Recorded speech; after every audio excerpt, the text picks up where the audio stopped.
Ezekiel പ്രവചനം 38, 39 അധ്യായങ്ങളാണ് ഒടുവിലത്തെ യുദ്ധത്തെക്കുറിച്ച് ഇട്ടിരിക്കുന്നത്. 38-ാമത്തെ അധ്യായത്തിൻ്റെ 1-ാമത്തെ വാക്യത്തിൽ മനുഷ്യപുത്ര, ഗോഗ്, മാഗോഗ് എന്നീ ദേശങ്ങളുടെ മാഗോഗ് ദേശത്തിൻ്റെ പ്രഭുവായ ഗോഗിനോട് നീ മുഖം തിരിച്ച് അവനോട് പ്രവചിക്കേണ്ടത് എന്ന് പറഞ്ഞുകൊണ്ട് തുടങ്ങുന്നു. ഇത് ഏതാണ്ട് 3 വർഷത്തിന് മുമ്പേ ഞാൻ ഉണ്ടാക്കിയതായ ഒരു സ്ലൈഡ് കട്ട് ചെയ്ത് ഇങ്ങോട്ട് വെച്ചതാണ്.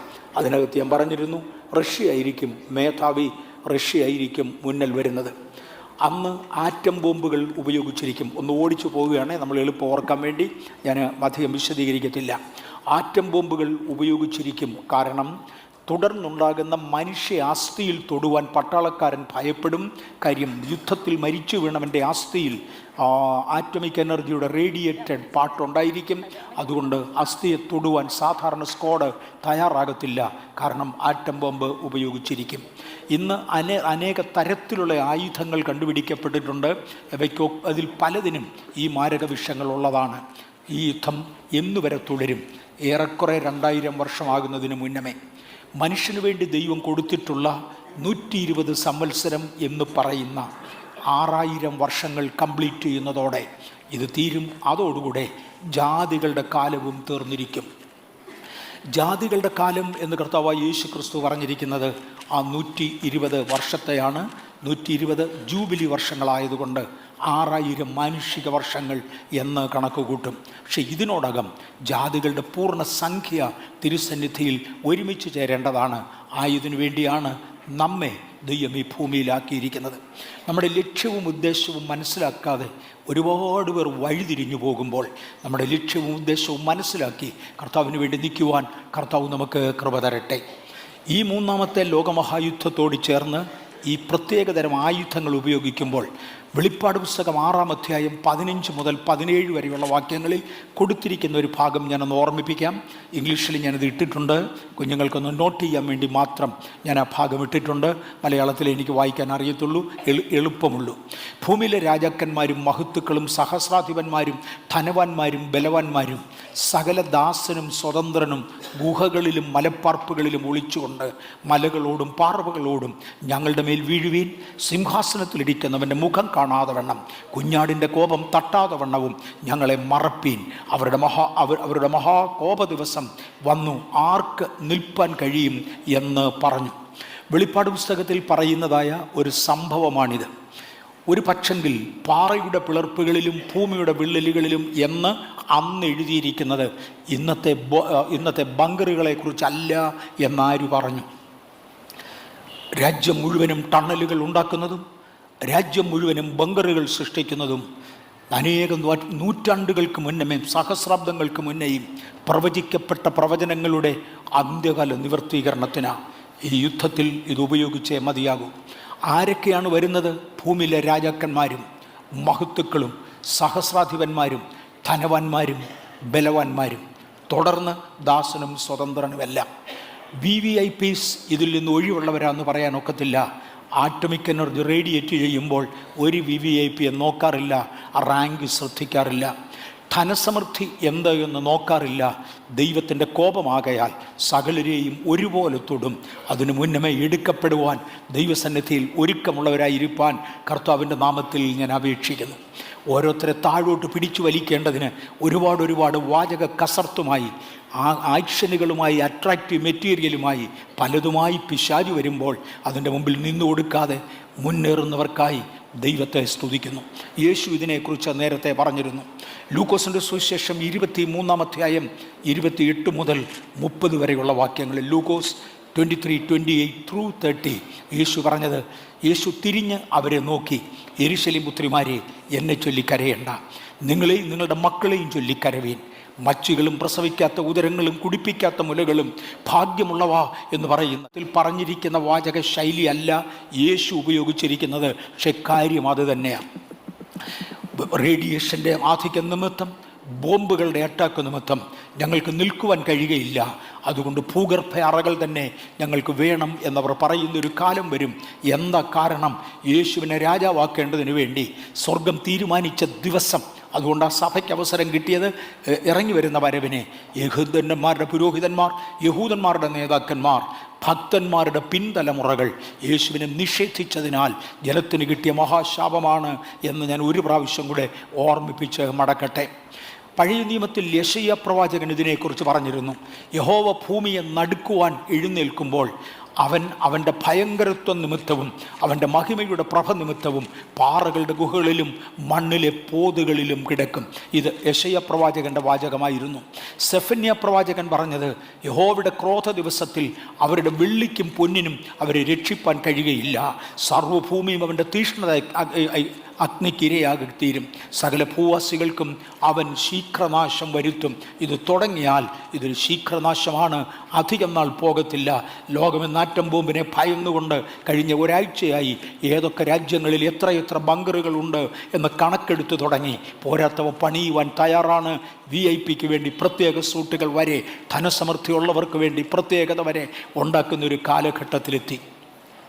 ഇതിനകത്തിരിക്കുന്ന നമ്മുടെ ആരുടെയും സ്വന്തമായി നമ്മുടെ വീടുകളിൽ നമുക്ക് ബോംബ് ബങ്കേഴ്സ് ഉണ്ടെന്ന് എനിക്ക് തോന്നുന്നില്ല. പക്ഷെ അതുള്ള സഹോദരന്മാരെ എനിക്കറിയാം, ധനസമൃദ്ധിക്കും അതിനെ തടഞ്ഞു നിർത്താൻ ഒക്കത്തില്ല. ഇതെല്ലാവരുടെയും മേൽ വരും. ആ കാര്യം ഞാൻ ഒരു പ്രാവശ്യം ഇംഗ്ലീഷിലിട്ടു എന്ന് മാത്രം. പക്ഷെ ഇതോടുകൂടെ ഭൂമിയിൽ ഇന്ന് മഹാവേശ്യയെ കർത്താവ് നീക്കിക്കളയും. അന്തിമ ലോക ഭരണത്തിനു വേണ്ടി ഒരു 7 തലയും 10 കൊമ്പുമുള്ള ഒരു മൃഗത്തിൻ്റെ മുകളിൽ കടിഞ്ചുവപ്പ് നിറമുള്ള വസ്ത്രങ്ങൾ ധരിച്ചുകൊണ്ട് ഒരു സ്ത്രീ ഇരുന്ന് വരുമെന്നും ഇത് മിക്കവാറും UNOയെ കുറിക്കുന്നതാണെന്നും കുറഞ്ഞപക്ഷം ഇതൊരു വൺ വേൾഡ് ഗവൺമെൻറ്റിനെ കുറിക്കുന്നതാണ് എന്നും പറഞ്ഞിരുന്നു. വേശ്യാവൃത്തി കൊണ്ട് ഭൂമിയെ വഷളാക്കിയ മഹാവേശ്യയ്ക്ക് അവൻ ശിക്ഷ വിധിച്ചു. തൻ്റെ ദാസന്മാരുടെ രക്തം അവരുടെ കയ്യിൽ നിന്ന് ചോദിച്ചു പ്രതികാരം ചെയ്തുകൊണ്ട് അവൻ്റെ ന്യായവിധികൾ സത്യമുള്ളവയാകുന്നു. ഇവളെ തള്ളിയിടുന്ന ഒരു സമയം വരികയാണ്. ഈ ലോകരാജ്യങ്ങളുടെ ഭരണം ഒരു എതിർ ക്രിസ്തുവിൻ്റെ കയ്യിൽ നിന്ന് യേശു തിരികെ പിടിക്കുന്ന ഒരു സമയമായിരിക്കും. ആ സമയത്തോടുകൂടെ പെന്തക്കോസ്റ്റൽ ടീച്ചിങ്സിനൊത്തവണ്ണം ഞാൻ ഒരു പ്രാവശ്യം കൂടെ അത് ആവർത്തിക്കാം. അസംബ്ലീസ് ഓഫ് ഗോഡ് ഉൾപ്പെടെ, ഞാൻ അസംബ്ലീസ് ഓഫ് ഗോഡിൻ്റെ ഭാഗമാണ്, അസംബ്ലീസ് ഓഫ് ഗോഡ് ഉൾപ്പെടെ പെന്തക്കോസ്റ്റൽ സഭകളെല്ലാം തന്നെ പൊതുവെ യേശുക്രിസ്തുവിൻ്റെ മടങ്ങി വരവ് മഹോദ്രവത്തിന് മുൻപെയാണ് എന്ന് പഠിപ്പിക്കുന്നവരാണ്. എനിക്കതിനോട് യാതൊരു എതിർപ്പുമില്ല.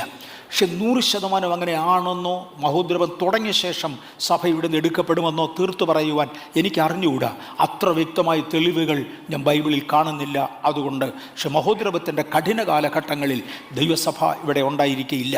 കഴിഞ്ഞ ഒരാഴ്ചയിൽ ഞാൻ 2 കാര്യങ്ങൾ കൊണ്ട് 2 വാക്യങ്ങൾ കൊണ്ട് പ്രത്യേകിച്ച് എടുത്തോർപ്പിച്ചായിരുന്നു. ലോത്തിൻ്റെ കാലത്ത് സംഭവിച്ചതുപോലെ മനുഷ്യപുത്രൻ്റെ നാളിൽ സംഭവിക്കും. ലോത്തിനെ ബൈ ഫോഴ്സ് ബലം പ്രയോഗിച്ച് വീട്ടിൽ നിന്ന് പിടിച്ചിറക്കി കൊണ്ടുവന്ന് ഓടിപ്പോകാൻ ആവശ്യപ്പെട്ട ശേഷമാണ് സോദോം ഗോമോറയുടെ മേൽ തീമഴ പെയ്തത്.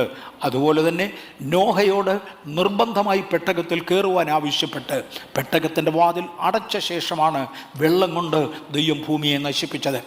ഈ 2 ചരിത്രങ്ങൾ യേശുവിൻ്റെ മടങ്ങിവരവിനോട് ചേർന്ന് യേശുവിൻ്റെ വാഗുകൊണ്ട് തന്നെ പറയുന്ന കാരണത്താൽ മഹാ ഉപദ്രവം തുടങ്ങുന്നതിന് മുന്നമേ ബലം പ്രയോഗിച്ച് ദൈവമക്കളെ ഇവിടുന്ന് മാറ്റും.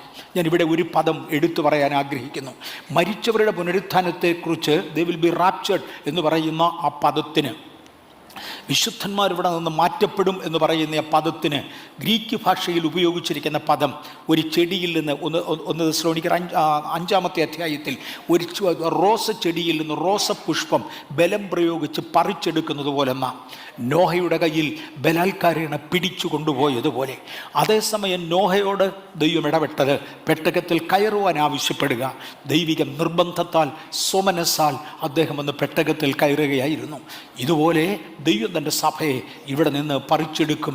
അതിനുശേഷമായിരിക്കണം മഹോദ്രവം നടക്കുന്നത്. കർത്താവുതൻ ഗംഭീരനാദത്തോടും പ്രധാനദൂതൻ്റെ ശബ്ദത്തോടും ദൈവത്തിൻ്റെ കാഹളത്തോടും കൂടെ സ്വർഗത്തിൽ നിന്ന് ഇറങ്ങി വരികയും ക്രിസ്തുവിൽ മരിച്ചവർ മുൻപേ ഉയർത്തെഴുന്നേൽക്കുകയും ചെയ്യും. ക്രിസ്തുവിൽ മരിച്ച നമ്മെ ഉയർത്തെഴുന്നേൽപ്പിക്കുന്ന ആ പ്രക്രിയയെക്കുറിച്ചാണ് ഞാൻ പറഞ്ഞത്. നാം ഇവിടെ നിന്ന് മാറ്റപ്പെട്ട ശേഷം മാത്രമേ യേശു ക്രിസ്തുവിൻ്റെ മടങ്ങിവരവ് സംഭവിക്കുകയുള്ളൂ എന്ന് ആ മടങ്ങിവരവിനെ കുറിച്ച് തന്നെയാണ് ഞാൻ ഇവിടെ ഇട്ടിരിക്കുന്നത്. ആ മടങ്ങിവരവ് സംഭവിക്കുന്നത് ഈ സഭ ഇവിടെ നിന്ന് മടങ്ങിവരവിൽ സഭ ഇവിടുന്ന് മാറ്റപ്പെടുകയും അതിനെ തുടർന്നാണ് ഇവിടെ വലിയ അനർത്ഥങ്ങൾ വരേണ്ടത്. ഞാൻ ഇടത്തുവശത്ത് താഴെ ഇട്ടിരിക്കുന്നതായ ആ ഒരു ഇതിനകത്ത് ഒരു വീട്ടിലെ ഒരു അംഗം അല്ലെങ്കിൽ നമ്മുടെ സഭയിൽ നിന്നൊരു മെമ്പർ മരിച്ചാൽ നമ്മൾ അടക്കുന്ന സമയത്ത് നമുക്കൊരു പ്രത്യാശയുണ്ട്, ഞാൻ വീണ്ടും ഈ ആളിനെ കാണും, വീണ്ടും ഈ ആളിനെ കാണും. വിശുദ്ധ പൗലോസിലൂടെ പരിശുദ്ധാത്മാവ് പറഞ്ഞു, ഈ വചനങ്ങൾ കൊണ്ട് അന്യോന്യം ആശ്വസിപ്പിച്ചു കൊള്ളുക. കർത്താവുതൻ ഗംഭീരനാദത്തോടെ വരുമ്പോൾ മരിച്ചവർ തമ്മിൽ കാണത്തക്കവണ്ണം ഉയർത്തു വരേണ്ടതിന്, ദൈവസിംഹാസനത്തിന് മുമ്പിൽ നിൽക്കേണ്ടതിന് നാം തയ്യാറാകാം എന്ന് ഓർപ്പിക്കട്ടെ. മധ്യാകാശത്തിലേക്ക് സഭ മാറ്റപ്പെട്ടു. സഭ മധ്യാകാശത്തിൽ മാറ്റപ്പെട്ടാൽ എന്തുകൊണ്ടാണ് മധ്യാകാശം എന്ന് എടുത്തു പറയുന്നത്? ഇന്ന് ഭീമ കോർട്ടിനെ കുറിച്ച് പറയുമെന്നാണ് പറഞ്ഞത്. എന്തോന്ന് പറയുമെന്നാണ് പറഞ്ഞിരുന്നത്. ഞാൻ 2-3 ആഴ്ച ഇതിന് ശ്രമിക്കുന്നുണ്ട്, ഇന്നാണ് എത്തുന്നത്, ഇതുവരെയും സാധിച്ചില്ല. ഭീമ കോർട്ട് എന്നാൽ എന്താണ്, അത് എവിടെയാണ് സംഭവിക്കുന്നത് എന്നിത്യാദി കാര്യങ്ങൾ പറയാൻ പോകാം. യേശുവിൻ്റെ മടങ്ങിവരവിൽ മത്തായിയുടെ സുവിശേഷം 25-ാമത്തെ അധ്യായത്തിൽ യേശു പറയുന്നത്, മണവാളൻ വരുന്നു, അവനെ എതിരേൽപ്പാൻ പുറപ്പെടുവിൻ എന്നൊരു ആർപ്പുവിളി ഉണ്ടാകും. ആർപ്പുവിളി കേട്ടുകൊണ്ട് വീട്ടിൽ നിന്ന് ഇറങ്ങി തിരിച്ച കന്യകമാർ ഉണരും. വീട്ടിൽ നിന്ന് ഇറങ്ങിത്തിരിച്ച കന്യകമാർ അവരുടെ വീട്ടിലല്ല, അവരുടെ വീടിൻ്റെ വെളിയിൽ എവിടെയോ ഒരു പൊതുസ്ഥലത്താണ്. നമ്മുടെ ഭാഷയിൽ പറഞ്ഞാൽ ഹുസൂർ റോഡ് സെമിട്രി നിന്ന് അങ്ങോട്ട് പറയാം, കർത്താവ് നമുക്ക് വേറെ സെമിട്രി തരുന്നത് വരെ ഏതെങ്കിലും ഒരു സെമിട്രിയിൽ വിശ്രമിക്കുന്നവർ അവിടെ നിന്നാണ് ഉയർത്തെഴുന്നേൽക്കുന്നത്. മണവാളൻ വരുന്നു, അവനെ എതിരേൽപ്പാൻ പുറപ്പെടുവീൻ എന്നർത്ഥം വരുന്ന ഒരു കാഹളം ധ്വനിക്കും. മണവാളനോ തൻ്റെ സ്ഥലത്ത് നിന്ന് ഇറങ്ങി വരികയാണ്. ഇവർ തമ്മിൽ കാണുന്നത് ഒരു പൊതുസ്ഥലത്താണ്. അതുകൊണ്ടാണ് സ്വർഗത്തിൽ നിന്ന് ഇറങ്ങി വരുന്ന യേശുവും മരിച്ചു മൺമറഞ്ഞുപോയ വിശുദ്ധന്മാരും ഒരുമിച്ച് കൂടുന്ന മധ്യ ആകാശം എന്നൊരു പദം സഭാപിതാക്കന്മാർ പറഞ്ഞുണ്ടാക്കിയത്. അങ്ങനെ മധ്യ ആകാശത്തിൽ നാം ഒരുമിച്ച് കാണും. മധ്യ ആകാശത്തിൽ നമ്മൾ ഒരുമിച്ച് കണ്ടാൽ ആദ്യം നടക്കുന്നത് യേശു ക്രിസ്തുവിൻ്റെ രാജ്യത്വം ഏറ്റെടുക്കുക. യേശു രാജ്യത്വം ഏറ്റെടുക്കുക. ഇവിടെ നിന്ന് എതിർ ക്രിസ്തുവിനെ മാറ്റിയ ശേഷമാണ് യേശു രാജ്യത്വം ഏറ്റെടുക്കേണ്ടത്. യേശു രാജ്യത്വം ഏറ്റെടുക്കുന്നത് മധ്യാകാശത്തിൽ വെച്ചാണ്. സഭ എടുക്കപ്പെട്ട ശേഷമാണ്. ആകയാൽ സഭ എടുക്കപ്പെടുന്നതിന് എത്ര ദിവസം മുമ്പേ ഈ അന്തിമ ഗവൺമെൻറ് ഇവിടുന്ന് മാറ്റപ്പെടുമെന്നോ, സഭ എടുക്കപ്പെട്ട എത്ര ദിവസം കഴിഞ്ഞ് അന്തിമ ഗവൺമെൻറ് ഇവിടുന്ന് മാറ്റപ്പെടുമെന്നോ തീർത്തൊരു വരയ്ക്കാൻ എനിക്ക് കഴിയുകയില്ല. ഞാൻ ഒരു പ്രാവശ്യം കൂടെ ഒരു കാര്യം ഓർപ്പിക്കട്ടെ. വേദപുസ്തകത്തിൽ കാണുന്ന സകല പ്രവചനങ്ങളെയും ചേർത്ത് പ്രവചന പർവ്വതങ്ങൾ എന്നാണ് ഭക്തന്മാർ വിളിച്ചിരുന്നത്. ദൂരെ എവിടെയോ കാണുന്ന ഒരു പർവ്വതത്തിൽ കാണുന്ന വൃക്ഷങ്ങളെപ്പോലെ അടുത്തു വരുമ്പോൾ മാത്രമേ അവയുടെ ക്ലാരിറ്റി നമുക്ക് കിട്ടുന്നുള്ളൂ.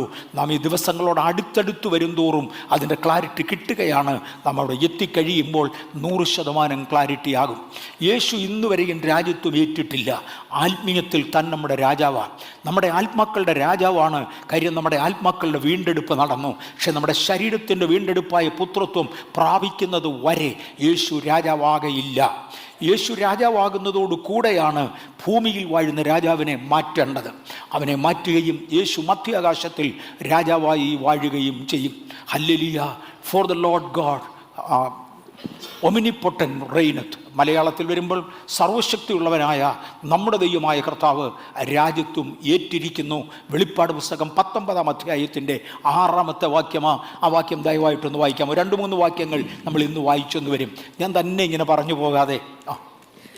അപ്പോൾ വലിയ പുരുഷാരത്തിന്റെ ഘോഷം പോലെയും പെരുവെള്ളത്തിന്റെ ഇരച്ചിൽ പോലെയും തകർത്ത ഇടിമുഴക്കം പോലെയും ഞാൻ കേട്ടത്, ഹല്ലേലൂയ, സർവശക്തിയുള്ള നമ്മുടെ ദൈവമായ കർത്താവ് രാജ്യത്വം ഏറ്റിരിക്കുന്നു. നാം സന്തോഷിച്ചുല്ലസിച്ച് അവന് മഹത്വം കൊടുക്കുക. ഇവിടെ നമ്മുടെ ഹൃദയങ്ങളിൽ രാജാവായി യേശു വാഴുന്നതിനാൽ തൻ്റെ സാന്നിധ്യത്തിൻ്റെ പ്രഭ വെളിപ്പെടുമ്പോൾ തകർത്ത ഇടിമുഴക്കം പോലെയും പെരുവെള്ളത്തിൻ്റെ ഇരച്ചിൽ പോലെയും മഹാപുരുഷാരത്തിൻ്റെ ശബ്ദം പോലെയും ബേഥേൽ സ്തോത്രം പറയുന്നത് കണ്ടിട്ടുണ്ട്, ഹല്ലേലൂയ പറയുന്നത് കണ്ടിട്ടുണ്ട്. കഴിഞ്ഞ രാത്രിയിൽ നമ്മൾ പറഞ്ഞവരാണ്, ഇന്നും പറയാൻ പോകുകയാണ്. എന്നാൽ ശരീരത്തിൻ്റെ വീണ്ടെടുപ്പായ പുത്രത്വം കൂടെ പ്രാപിച്ച ശേഷം നാം ഒരുമിച്ച് അക്ഷരീകമായി യേശു രാജാവാകുന്ന സമയത്തും ഉണ്ടാക്കുന്ന ശബ്ദം ഇതുതന്നെയാണ്, തകർത്ത ഇടിമുഴക്കം പോലെ. ഇവിടെ ആരെങ്കിലും ശബ്ദം ഉണ്ടാക്കുന്നതിനകത്ത് എനിക്ക് സന്തോഷമാണ്. പക്ഷേ നമ്മളിവിടെ ശബ്ദം ഉണ്ടാക്കുമ്പോൾ അടുത്തിരിക്കുന്ന ആളിനെ ഉപദ്രവിക്കരുത്, അവർക്ക് ഈ വചനം കേൾക്കണം എന്ന് ഞാൻ പറയാറുണ്ട്, എല്ലാത്തിൻ്റെ ഒരു സമനില പാലിക്കാൻ വേണ്ടി. പക്ഷെ കഴിവിൻ്റെ പരമാവധി ശബ്ദത്തിൽ തകർത്ത ഇടിമുഴക്കം പോലെ. എനിക്ക് തോന്നുന്നു ഇടി വെട്ടുന്നത് അടുത്ത് നിന്ന് കേട്ടിട്ടില്ലാത്തവർ കുറവായിരിക്കാം. നമുക്കറിയാം, ഒരു കൺട്രോളും വോളിയം കൺട്രോളും ഒന്നും ഇതിനില്ല. തകർത്ത ഇടിമുഴക്കം പോലെ പെരുവെള്ളത്തിൻ്റെ ഇരച്ചിൽ തുടരുന്നതായി കാണാം. വലിയ വെള്ളച്ചാട്ടങ്ങൾ നൂറ്റാണ്ടുകളായി തുടരുകയാണ്, നിൽക്കുന്നില്ല. ഒരു ദിവസം കൊണ്ട് അസ്തമിക്കുന്നതല്ല ശബ്ദം. സഭ മധ്യാകാശത്തിൽ ഉള്ളിടത്തോളം, സ്വർഗത്തിൽ ഉള്ളിടത്തോളം ആ ശബ്ദം തുടരും. അത് പെരുവെള്ളത്തിൻ്റെ ഇരച്ചിൽ പോലെയാണ്, തകർത്ത ഇടിമുഴക്കം പോലെയാണ്. മാത്രമല്ല മഹാപുരുഷാരത്തിൻ്റെ ആരവമാ. പെന്തിക്കോസിൽ ആൾ കുറവല്ല, ഷൗട്ട് ചെയ്യുന്നവർ കുറവല്ല. ലക്ഷോപിലക്ഷങ്ങളെ, നമുക്ക് കോടാനുകോടികളെന്ന് പറയാനേ അറിയത്തുള്ളൂ. ക്രിസ്തുവിൻ്റെ രക്തം കൊണ്ട് വീണ്ടെടുക്കപ്പെട്ട ദൈവജനത്തെ ഒരുമിച്ച് ചേർത്ത് നാം ഒരുമിച്ച് ഉണ്ടാക്കുന്ന ശബ്ദമായിരിക്കും അത് യേശു രാജ്യത്വം ഏറ്റെടുക്കുന്നത്. അടുത്തത് he enthrones as the king. വെളിപ്പാട് പുസ്തകം 19-ാം അധ്യായത്തിൻ്റെ 6-ാമത്തെ വാക്യത്തിൽ I heard as it were of the voice of great multitude. നമ്മൾ ആ വാക്യം വായിച്ചു കഴിഞ്ഞു. വലിയ മഹാപുരുഷാരത്തിൻ്റെ ഇരച്ചിൽ പോലെ ഞാൻ കേട്ടത്, ഇതാ യേശു രാജ്യത്വം ഏറ്റിരിക്കുകയാണ്. നമ്മൾ ആ വാക്യം വായിച്ചു കഴിഞ്ഞതാണ്. അതിനകത്തെ താഴത്തെ ഒരു ഭാഗം കൂടെ ഉണ്ട്. വെളിപ്പാട് പുസ്തകം 19:12 അവൻ്റെ കണ്ണ് അഗ്നിജ്വാല, തലയിൽ അനേകം രാജമുടികൾ, എഴുതിയിട്ടുള്ളൊരു നാമവും അവനുണ്ട്, അവനല്ലാതെ ആർക്കും അതറിഞ്ഞുകൂടാ. അനേക രാജമുടികൾ അവൻ്റെ തലയിലുണ്ട്. പണ്ടൊരിക്കൽ നിമ്രോദിൻ്റെ കയ്യിലോട്ട് ഭരണം കൈമാറിയ ശേഷം 1000 രാജാക്കന്മാർ ഇവിടെ വാഴേണ്ടതിന്, ഭരണാധികാരികൾ ഇവിടെ വരേണ്ടതിന് അവനവൻ്റെ കസേറ വീതിച്ചവൻ. അന്ന് കസേറ എന്ന ടേമല്ല ഉപയോഗിക്കുന്നത്, കിരീടം എന്ന ടേമാ ഉപയോഗിക്കുന്നത്. ഇത് മുഴുവനും തിരിച്ചു പിടിക്കുമ്പോൾ എല്ലാ രാജ്യങ്ങളുടെയും ദേശങ്ങളുടെയും അധിപനായി യേശു വാഴുമ്പോൾ, ഇന്ന് അനേക ദേശത്ത് വാഴുന്ന പൈശാചിക ദേശ അധിപതികളെ നീക്കം ചെയ്ത ശേഷം സകല ദേശത്തിൻ്റെയും ചുമതല യേശു ഏറ്റെടുക്കുന്ന സമയം അനേക നാമങ്ങൾ എഴുതിയൊരു രാജമുടി അവനുണ്ടായിരിക്കും. ആ പേരുകൾ അവന് മാത്രമേ അറിയത്തുള്ളൂ, വേറെ ആർക്കും അറിയത്തില്ല. ഇന്ന് പകൽ ദൈവവൈതലേ, നിങ്ങൾക്ക് ലഭിച്ചിരിക്കുന്ന പേരുകൾ നിങ്ങൾക്ക് മാത്രമേ അറിയത്തുള്ളൂ, വേറെ ആർക്കും അറിയത്തില്ല. തുടർന്ന് വെളിപ്പാട് പുസ്തകം 20:12 ജീവപുസ്തകം തുറന്നു. പുസ്തകങ്ങൾ തുറന്നു. ജീവന്റെ പുസ്തകം എന്ന മറ്റൊരു പുസ്തകവും തുറന്നു. ഇത് അന്തിമ ന്യായവിധിയിൽ സംഭവിക്കേണ്ട കാര്യമാണ്. ന്യായവിധികൾ സ്വർഗത്തിൽ തന്നെ 3 ഉണ്ട്, അല്ലെങ്കിൽ വെളിപ്പാട് പുസ്തകത്തിൽ തന്നെ 3 ഉണ്ട്. ഞാൻ 1-ാമത്തേതാണ് തൊടുന്നത്. അതിനകത്ത് ജീവന്റെ പുസ്തകം എന്നൊന്നുണ്ട് എന്ന് കാണിക്കേണ്ടതിന് മാത്രമാണ് ഈ വാക്യം ഇവിടെ എടുത്തത്. പുസ്തകങ്ങൾ തുറന്നു. പല പുസ്തകങ്ങൾ തുറന്നിരിക്കും. ജീവന്റെ പുസ്തകം എന്നൊരു പുസ്തകവും, അങ്ങനെയാണെങ്കിൽ ഏറ്റവും കുറഞ്ഞത് 3 പുസ്തകങ്ങൾ ഉണ്ടായിരിക്കും. നമ്മളവിടെ എത്തുന്നത് ഇന്നെത്തുമെന്ന് തോന്നുന്നില്ല. എൻ്റെ പവർ പോയിൻ്റ് റെഡിയാണ്, പക്ഷേ ഇന്നെത്തുമെന്ന് തോന്നുന്നില്ല. അതാത് ആഴ്ചത്തേക്ക് ആവശ്യമുള്ളത് പോളിഷ് ചെയ്ത് അതാത് ആഴ്ചയിൽ കൊണ്ടുവരികയാണ് എൻ്റെ പതിവ്. പ്രാർത്ഥിച്ച ദൈവത്തിങ്കിൽ നിന്ന് ആലോചനകൾ ഏറ്റെടുക്കാൻ. തൻ്റെ ജീവപുസ്തകം തുറന്നു. ജീവപുസ്തകത്തിൽ പേരെഴുതി കാണാത്ത ഏവനെയും തീപ്പൊയ്കയിൽ തള്ളിയിടും. ജീവപുസ്തകത്തിൽ പേരെഴുതി കാണാത്ത ഏവനെയും തീപ്പൊയ്കയിൽ തള്ളിയിടും. 2 ഇടങ്ങളിലായി ജനത്തെ വേർതിരിക്കും. ഒരു വിഭാഗം ആളുകളെ ദൈവത്തിൻ്റെ നിത്യ ഗ്ലോറിയിലേക്കും, വേറൊരു വിഭാഗം ആളുകളെ തൻ്റെ ജീവപുസ്തകത്തിൽ പേരില്ലാത്തവരെ നിത്യ തീപ്പൊയ്കയിലേക്കും തള്ളിക്കളയുന്ന 1-ാമത്തെ രംഗം. ഉയർത്തെഴുന്നേൽപ്പിൽ പങ്കെടുത്തവർ ഗ്ലോറിയിലേക്ക് ചേർക്കപ്പെടുന്നവരാ. അവരിൽ എല്ലാവരുമല്ല, പക്ഷെ ഉയർത്തെഴുന്നേൽപ്പിൽ പങ്കുള്ള എല്ലാവരും ഗ്ലോറിയിലേക്ക് ചേർക്കപ്പെടും. അവരിൽ ഒരാൾ പോലും, ഇതിനെ 1-ാം പുനരുത്ഥാനം എന്ന് വിളിക്കും, 1-ാം പുനരുത്ഥാനത്തിൽ പങ്കുള്ള ഒരുത്തൻ പോലും തീപ്പൊയ്കയിൽ പോകയില്ല. എന്നാൽ 1-ാം പുനരുത്ഥാനത്തിൽ പങ്കില്ലാത്ത ഒത്തിരി പേർ, മജോറിറ്റി, തീപ്പൊയ്കയിലേക്കായിരിക്കും. ജനത്തെ 2ആയി വേർതിരിക്കും. അതിൻ്റെ മാനിഫെസ്റ്റേഷൻ നടന്നിട്ടില്ല. ഇന്നതിൻ്റെ മാനിഫെസ്റ്റേഷൻ നടന്നിട്ടില്ല. കളയും കോതമ്പും ഒരുമിച്ച് വളരുകയാണ്, നന്മയും തിന്മയും ഒരുമിച്ച് പോകുകയാണ്. എന്നാൽ ഇത് വേർതിരിയും എന്നൊന്നറിഞ്ഞിരിക്കാം. ഈ ഉയർത്തെഴുന്നേൽപ്പോടുകൂടെ നിത്യ നിജീവനിലേക്ക് കടക്കേണ്ടവർ നിത്യജീവനിലേക്ക് കടന്നിരിക്കും. അതിനെ തുടർന്ന് നാം ഒരു ഇടുക്കുവാതിലിൻ്റെ മുമ്പിൽ വന്ന് നിൽക്കും. 1 ജീവൻ്റെ പുസ്തകത്തിൽ പേരുള്ളവർ. ജീവൻ്റെ പുസ്തകത്തിൽ പേരില്ലാത്തവരെ തള്ളിക്കോ. ജീവൻ്റെ പുസ്തകത്തിൽ പേരുള്ളവർ ഒരു ഇടുക്കുവാതിലിൻ്റെ മുമ്പിൽ, ബിഫോർ എ നാരോ ഗേറ്റ്. ജീവപുസ്തകത്തിൽ പേരുള്ളവർ മുഴുവനും ഈ നാരോ ഗേറ്റിൻ്റെ മുമ്പിൽ വന്ന് നിൽക്കും. തുടങ്ങുന്നതേ ഉള്ളൂ ന്യായവിധി. 1-ാം ന്യായവിധി തുടങ്ങുക. ഈ ന്യായവിസ്താരത്തിന് വേണ്ടി ഉപയോഗിക്കുന്ന കോടതിയെ ബീമ എന്ന് ഗ്രീക്കിൽ വിളിക്കുന്ന ഒരു കോടതിയാണ്, ബീമ കോർട്ട്. ഇവിടെ 3-4 കാര്യങ്ങളെ ആസ്പദിച്ചാണ് വിധി നടക്കുന്നത്. ഞാനിതൊന്നുകൂടെ പറയട്ടെ. 3-4 കാര്യങ്ങളെ ആസ്പദിച്ചാണ് വിധി നടക്കുന്നത്.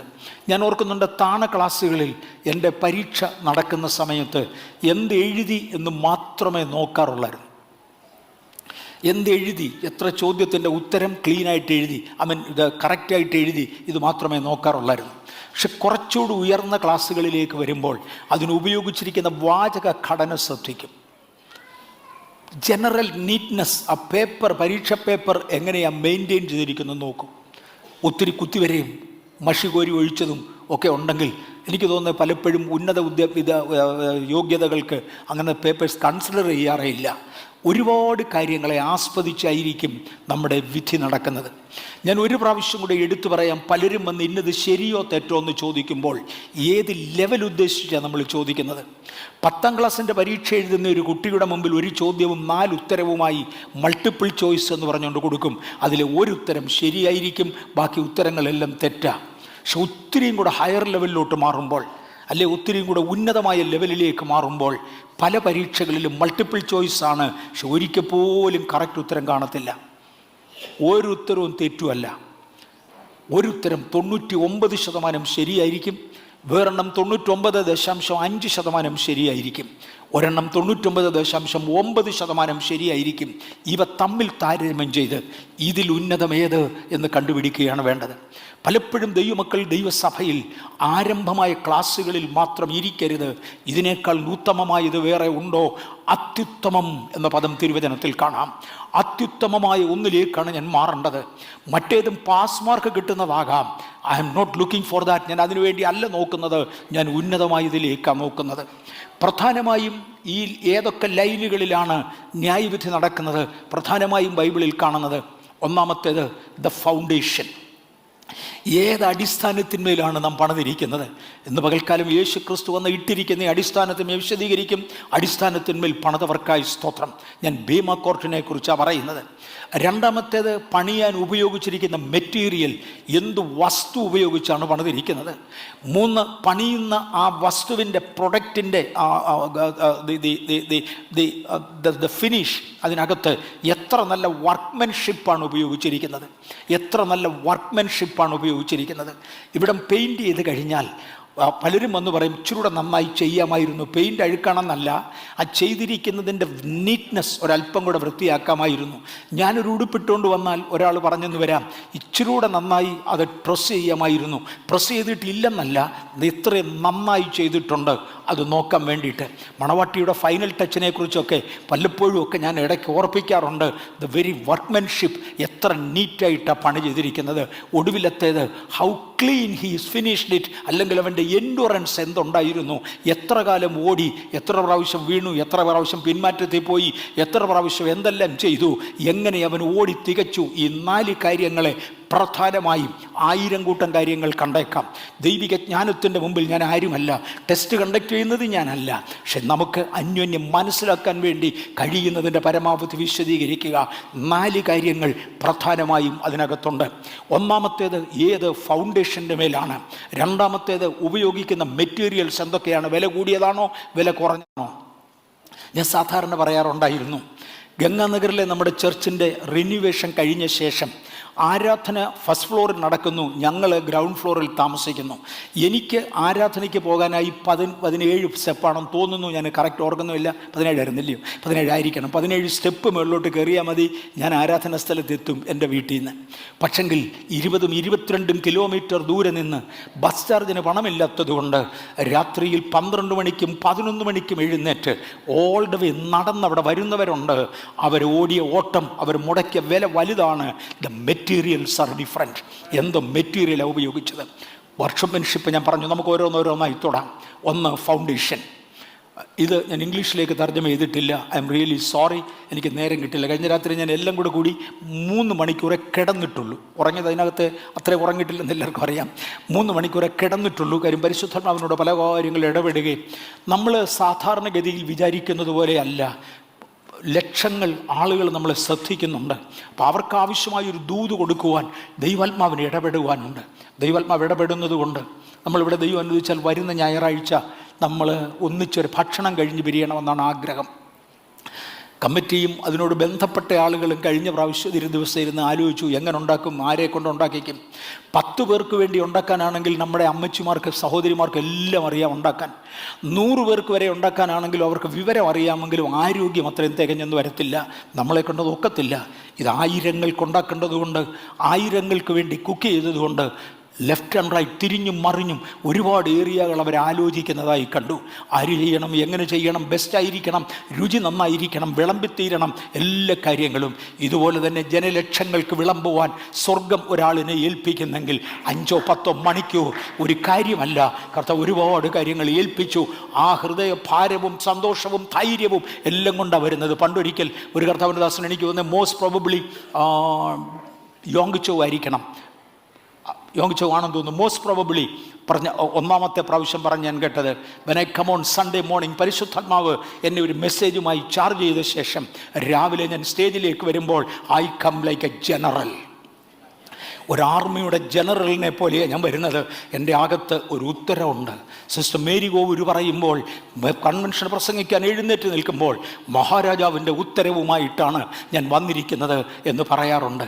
ഒരിക്കൽ ഒരു കർത്താവിൻ്റെ ദാസനെ, ഒരു അമേരിക്കക്കാരനെ, ഞാൻ കറക്റ്റ് 2 പേരുകൾ എൻ്റെ മനസ്സിൽ വരുന്നു, ഏതാണെന്ന് കറക്റ്റ് ഓർക്കുന്നില്ല, ചിലപ്പോൾ 2 ഉണ്ടായിരിക്കാം. അദ്ദേഹത്തെ വെടിവെക്കുവാൻ വേണ്ടി മുൻപിൽ ആളുണ്ടായിരുന്നു. പെന്തിക്കോസിലാന്നൊക്കെ പറഞ്ഞുകൊണ്ടെന്ന് എല്ലാവരും മനസ്സാന്തരപ്പെട്ടാന്ന് തെറ്റിദ്ധരിക്കരുത്. ഓരോരുത്തൻ്റെ തോക്ക് കാണുമ്പോഴേ അറിയത്തുള്ളൂ, അല്ലെന്ന് ചിലതിൻ്റെ നാക്ക് വരുന്നത് കേൾക്കുമ്പോഴേ അറിയത്തുള്ളൂ ശരിയല്ല എന്ന്. കാര്യം അദ്ദേഹത്തെ വെടിവെക്കാൻ വേണ്ടി മുമ്പിൽ ഒരാൾ വന്നു, നേരെ എഴുന്നേറ്റ് അദ്ദേഹത്തിന് നേരെ തോക്ക് ചൂണ്ടി. നടന്ന ചരിത്രമാണ്. അദ്ദേഹം തിരിച്ച് ഇത്രയും മാത്രം പറഞ്ഞു, സിറ്റ് ഡൗൺ. ആരായിരുന്നു ഓർക്കുന്നോ? 2 പേരുടെ പേര് എൻ്റെയും മനസ്സിൽ വരുന്നുണ്ട്. ജോൺ ഹേഗയുടെയും വരുന്നുണ്ട്, റോഡ് പാഴ്സലുടെയും വരുന്നുണ്ട്, എൻ്റെ മനസ്സിലും വരുന്നുണ്ട്. ഒരു പക്ഷേ 2ഇടത്തും സംഭവിച്ചതാകാം. അതിൻ്റെ 100% റെസ്പോൺസിബിലിറ്റി എടുക്കാൻ ഒക്കത്തില്ല. ഈ 2 പേരിൽ ഒരാളോ അല്ലെങ്കിൽ 2 പേരോ കൊണ്ടില്ല. ഓക്കെ, ജോൺ റോഡ് പാഴ്സലുടെ വാചകമാണ്. അങ്ങനെ ആണെങ്കിൽ ഞാൻ ഈ പറയാൻ വരുന്നത്, ആരോ ഒരാൾ തോക്കുമായി എഴുന്നേറ്റ് വെടിവെച്ചപ്പോൾ അദ്ദേഹം പറഞ്ഞ വാചകം, സിറ്റ് ഡൗൺ. നിനക്ക് വെടിവെച്ച് കളിക്കാനാണോ ഒരു മെസ്സേജുമായി തമ്പുരാൻ എന്നെ വിട്ടിരിക്കുന്നത്? അവൻ എടുത്തെറിയുന്ന പോലെ തറിയപ്പെട്ടു. പിന്നെ സെക്യൂരിറ്റിക്കാർ കൊണ്ട് പോലീസിന് കൊടുത്തു, കാര്യം തോക്കും കൊണ്ട് വന്നതിൻ്റെ കുറ്റത്താൽ. Sit down there. നിനക്ക് വെടിവെച്ച് കളിക്കാനാണോ രാവിലെ ദൈവം ഒരു സന്ദേശവുമായി എന്നെ ഇങ്ങോട്ട് അയച്ചിരിക്കുന്നത്? ദൈവം ഒരാളിനെ ചാർജ് ചെയ്ത് കഴിഞ്ഞാൽ ഒരുപാട് കാര്യങ്ങൾ കാണും. പല ശത്രുവിൻ്റെ നെഞ്ചത്ത് തീയെന്ന് കൊള്ളും, എനിക്ക് നന്നായി അറിയാം. യേശു എന്ന ഇട്ടിരിക്കുന്ന ഗലാത്യർ 1:9 ഞങ്ങൾ മുൻ പറഞ്ഞതുപോലെ ഞാൻ ഇപ്പോൾ പിന്നെയും പറയുന്നു, നിങ്ങൾ കൈക്കൊണ്ട സുവിശേഷത്തിന് വിപരീതമായി ആരെങ്കിലും നിങ്ങളോട് സുവിശേഷം അറിയിച്ചാൽ അവൻ ശപിക്കപ്പെട്ടവൻ. എവിടെയാണ് ഇത് പണിതിരിക്കുന്നത്? യേശു ക്രിസ്തു എന്ന ഇട്ടിരിക്കുന്ന അടിസ്ഥാനത്തിന്മേൽ പണിതിരിക്കുന്ന പണി മാത്രമേ ശോധന ചെയ്യത്തുള്ളൂ. പലയിടങ്ങളിലും പരീക്ഷ പേപ്പറുകളോടുകൂടെ കോപ്പി അടിച്ച പേപ്പറുകൾ ചേർത്ത് കുത്തിക്കെട്ടിയ ചരിത്രം ഞാൻ കേട്ടിട്ടുണ്ട്, ചെയ്തിട്ടില്ല, കണ്ടിട്ടുമില്ല. പക്ഷെ അനുഭവസ്ഥരോട് ഉണ്ടായിരുന്നു. ഞാൻ ഇവിടെയുള്ള ഒരു ദൈവവൈതലിനെക്കുറിച്ചൊരു പദം പറയട്ടെ.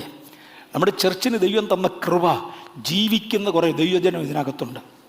ലോകത്തിൻ്റെ 5 വൻകരകളിലും ദൈവത്തിൻ്റെ കൃപയാൽ നമുക്ക് ശുശ്രൂഷകന്മാരുണ്ട്, നമുക്ക് സഭകളുണ്ട്, നമുക്ക് ദൈവജനമുണ്ട്. ഇതിൻ്റെ ബ്രാഞ്ചാണെന്നല്ല ഞാൻ പറഞ്ഞ്, നമ്മളോട് ചേർന്ന് ദൈവത്തെ ആരാധിക്കുന്നവരും ആത്മപകർച്ചകളിൽ അവിടെയായി കർത്താവിങ്കിൽ നിന്ന് പ്രാപിച്ചവരുമുണ്ട്. ഇവിടെ ഉണ്ടായിരുന്ന ഒരു സഹോദരനെക്കുറിച്ച് ഞാൻ പറയാം. അദ്ദേഹത്തിനൊരു നല്ല ജോലി കിട്ടി. ആസ് ആൻ എഞ്ചിനീയർ, പേര് ഞാൻ പറയുന്നില്ല.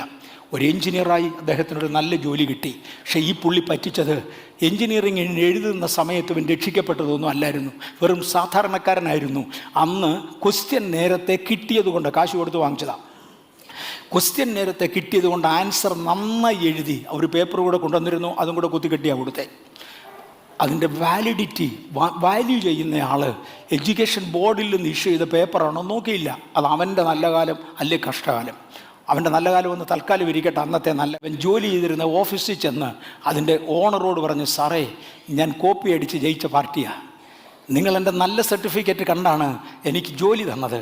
Here by I resign. ഞാൻ ആ പദവിക്ക് യോഗ്യനല്ല. ജീവിക്കുന്ന ദൈവമക്കൾ നമുക്കുണ്ട്, അവർക്കായി ഞാൻ ദൈവത്തെ സ്തുതിക്കുന്നു. ഏത് അടിസ്ഥാനത്തിന്മേൽ പണിതിരിക്കുന്നു? യേശു ക്രിസ്തു എന്ന ഇട്ടിരിക്കുന്ന അടിസ്ഥാനത്തിന്മേൽ പണിയാത്ത പണിയൊന്നും ശോധനയ്ക്ക് എടുക്കത്തില്ല. ഒരുപാട് വലിപ്പം എനിക്ക് പറയാൻ കാണും. പക്ഷെ അൺഫോർച്ചുനേറ്റ്ലി എൻ്റെ അടിസ്ഥാനം തെറ്റിയെങ്കിൽ, ഒരല്പം വ്യത്യാസം ബൈബിളിൽ നിന്ന് കാണിച്ചാൽ ഒരു ചെറിയ വ്യത്യാസം ബൈബിളിൽ നിന്ന് കാണിച്ചാൽ എനിക്ക് മെമ്പർഷിപ്പ് വർദ്ധിച്ചെന്ന് വരും, എൻ്റെ അപ്രീസിയേഷൻ കൂടിയെന്ന് വരും. പക്ഷേ സ്വർഗത്തിലെ ദൈവം പറയും, വർഗീസേ, നീ പണിത പണി ഇവിടെ വാല്യുവേഷൻ എടുക്കത്തില്ല. കാര്യം അടിസ്ഥാനം തെറ്റിപ്പോയി.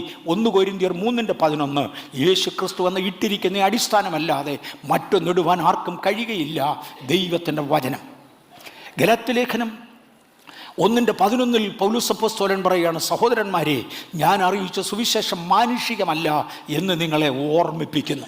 ഇത് മനുഷ്യനിൽ നിന്ന് പഠിച്ചതല്ല, മനുഷ്യനോട് പ്രാപിച്ചതല്ല, മാനുഷികമല്ല.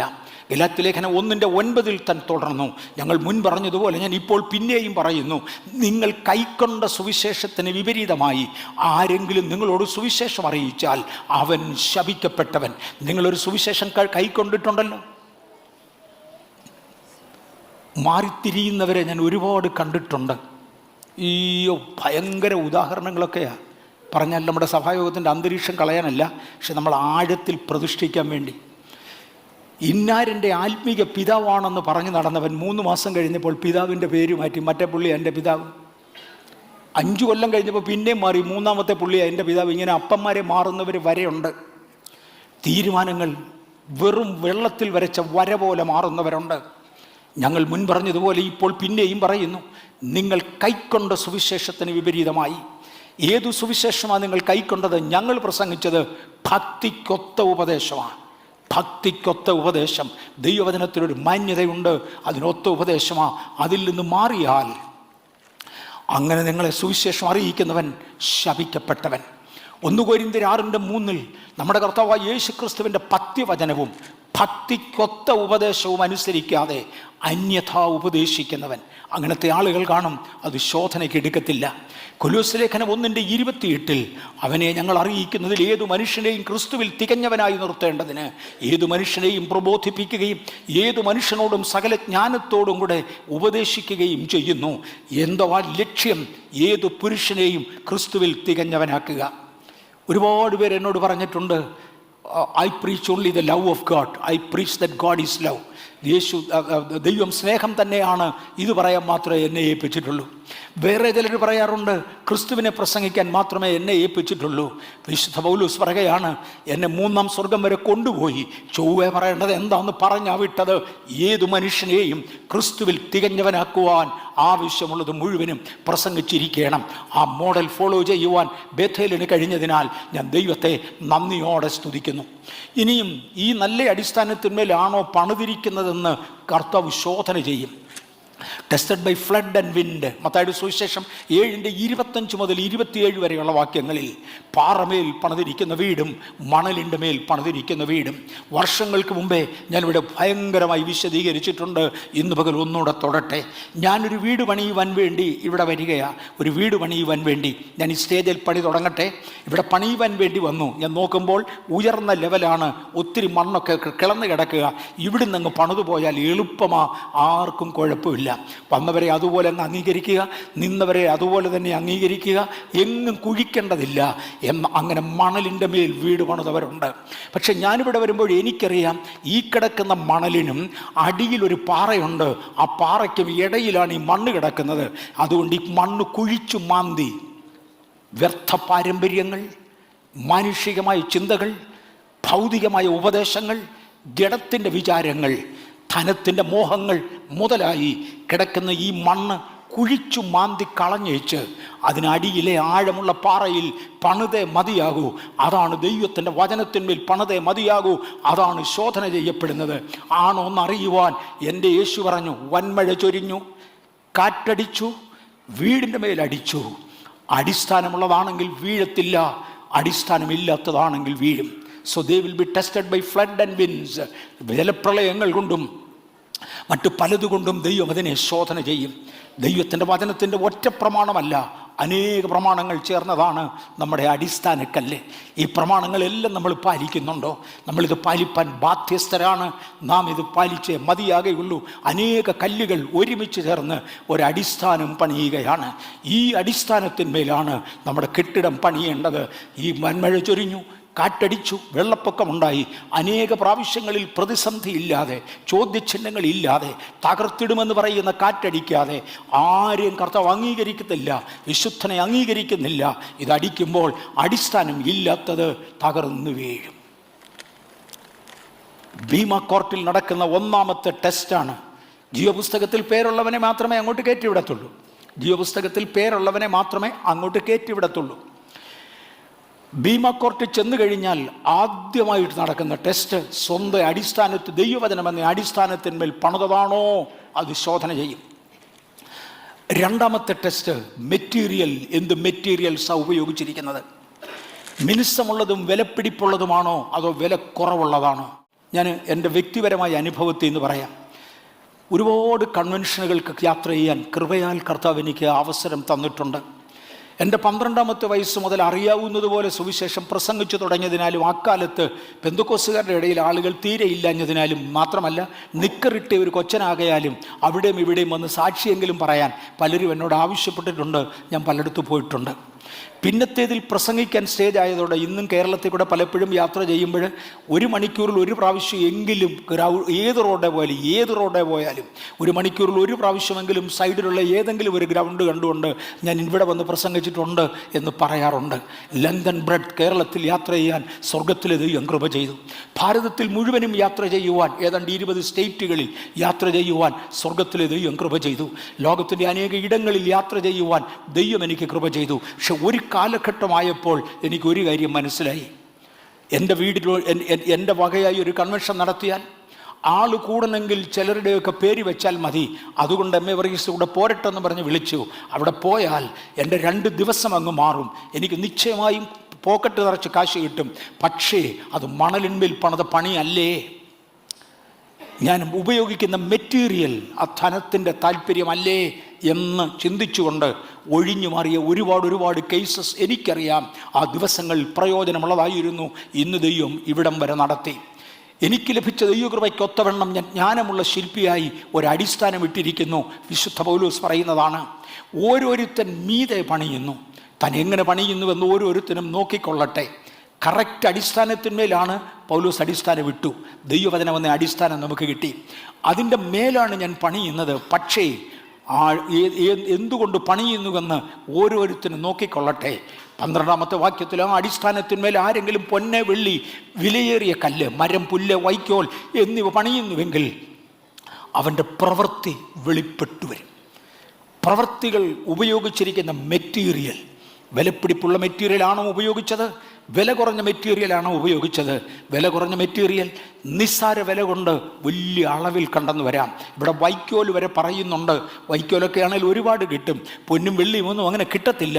വില മുടക്കിയവർക്കായി ഞാൻ കർത്താവിനെ സ്തുതിക്കുന്നു. ഈ സഭയുടെ മുമ്പിൽ നിലനിൽപ്പിൻ്റെ കാരണം വില മുടക്കിയ അനേകരുണ്ട്.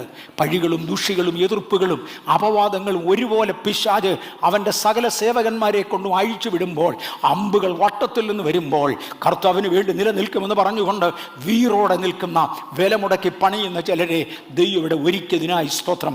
Materials tested by fire. 3:13 1 കൊരിന്ത്യർ 3:13 മുതൽ 13ാമത്തെ വാക്യം. ആ ദിവസം അതിനെ തെളിവാക്കും, അത് തീയോടെ വെളിപ്പെട്ടു വരും. ഓരോരുത്തൻ്റെ പ്രവൃത്തി ഇന്ന വിധമെന്ന് തീ തന്നെ ശോധന ചെയ്യും.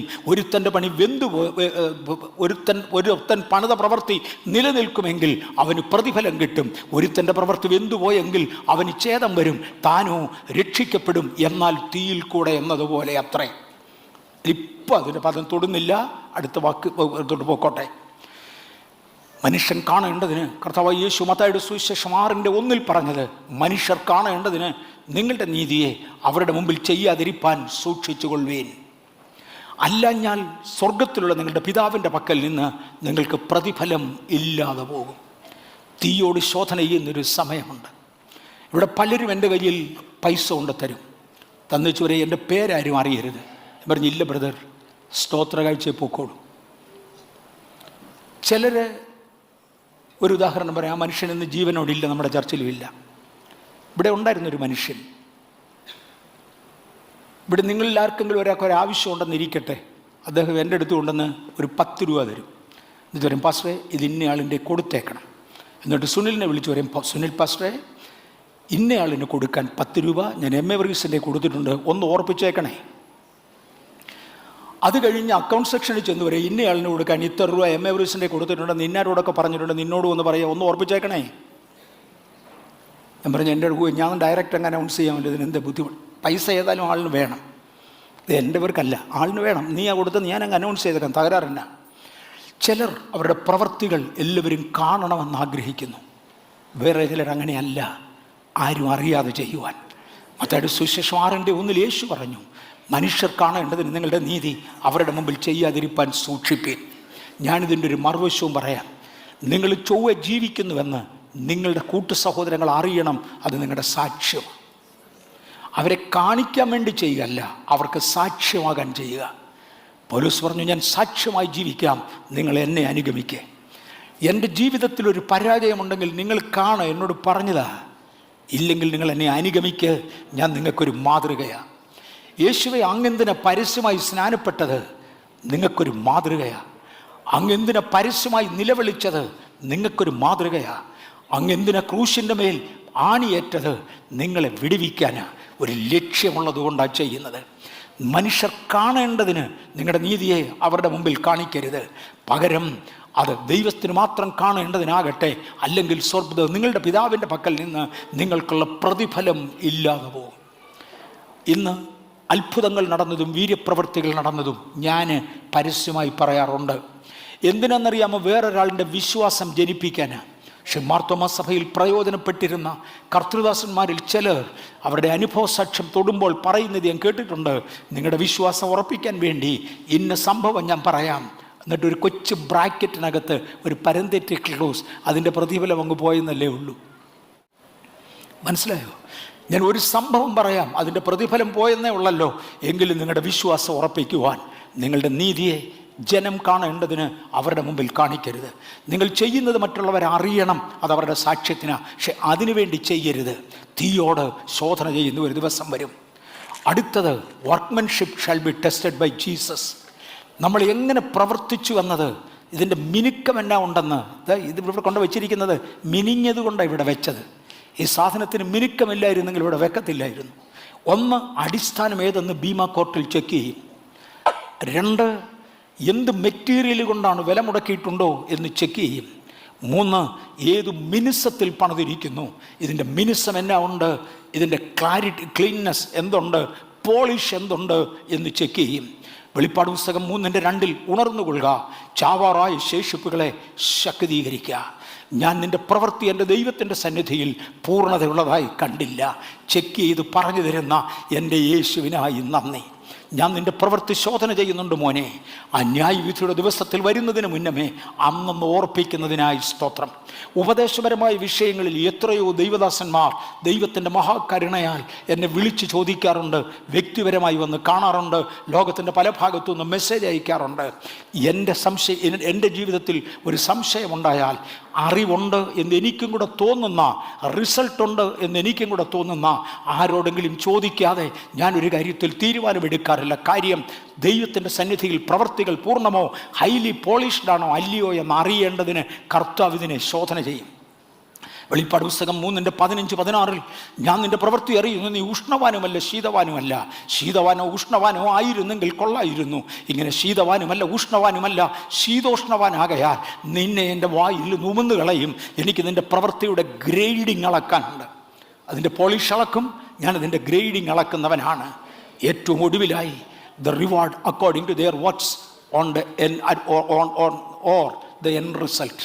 ഈ പ്രവൃത്തികൾക്കെല്ലാം ശേഷം തീയിലൂടെ ശോധന ചെയ്ത് കഴിയുമ്പോൾ തിളങ്ങുന്നതായി പുറത്തു വരുന്ന പ്രവൃത്തികൾക്ക് ഒത്തവണ്ണമായിരിക്കും അവർക്ക് പ്രതിഫലം കൊടുക്കുന്നത്. ചിലർ വിലയേറിയ കല്ലുകൊണ്ടും രത്നങ്ങൾ കൊണ്ടും പൊന്നുകൊണ്ടും വെള്ളി കൊണ്ടും പണിയും. അവർക്ക് പ്രതിഫലം കിട്ടും. അവരുടെ പ്രവൃത്തികൾ ശോഭിക്കുന്നതായിരിക്കും. അവരുടെ പ്രവൃത്തികൾ ശോഭിക്കുന്നതായിരിക്കും. എബ്രായ ലേഖനം 11 and then the clean finish, the endurance. എങ്ങനെ ഓടി തികച്ചു, ഇടയ്ക്ക് എത്ര പ്രാവശ്യം വീണു, എത്ര പ്രാവശ്യം ഏറ്റു പറഞ്ഞു, എത്ര പ്രാവശ്യം അനുദപിച്ചു, ഇറങ്ങിത്തിരിച്ചതിനേക്കാൾ എന്തും വീണ്ടും താഴോട്ട് പോയി, അല്ലെങ്കിൽ എന്തും വീണ്ടും മേളിലോട്ട് വന്നു. ഒരുപാട് കാര്യങ്ങൾ കർത്താവ് ശോധന ചെയ്യും. എബ്രായ ലേഖനം 11:13-14 വാക്യങ്ങളിൽ, 40 അവിടെ ഇട്ടിരിക്കുന്ന 13 മുതലുള്ള വാക്യങ്ങളിൽ അവരെല്ലാം, ദിസ് ഇസ് 39 and 40, 39-40 വാക്യമാണ്. സ്ലൈഡ് തെറ്റിപ്പോയി, സോറി. അവരെല്ലാവരും വിശ്വാസത്താൽ സാക്ഷ്യം ലഭിച്ച്, ഐ എം റിയലി സോറി, 13-ാമത്തെ വാക്യവും 40-ാമത്തെ വാക്യവുമായിട്ടിരിക്കുന്ന ഒരു കോമ ഇടേണ്ടതിന് പകരം സോറി ഹൈഫനായിപ്പോയി. ഇപ്പോഴാണ് ഞാനും കണ്ടത്. അവരെല്ലാവരും വിശ്വാസത്താൽ സാക്ഷ്യം ലഭിച്ചിട്ടും വാഗ്ദത്ത നിവൃത്തി പ്രാപിച്ചില്ല. 13-ാമത്തെ വാക്യമാ. പഴയകാലത്തോടിയ ഹാബേൽ മുതൽ സാറാ വരെ ഉള്ളവരുടെ ചരിത്രം എടുത്തു വെച്ച് പറഞ്ഞു അവരോടി.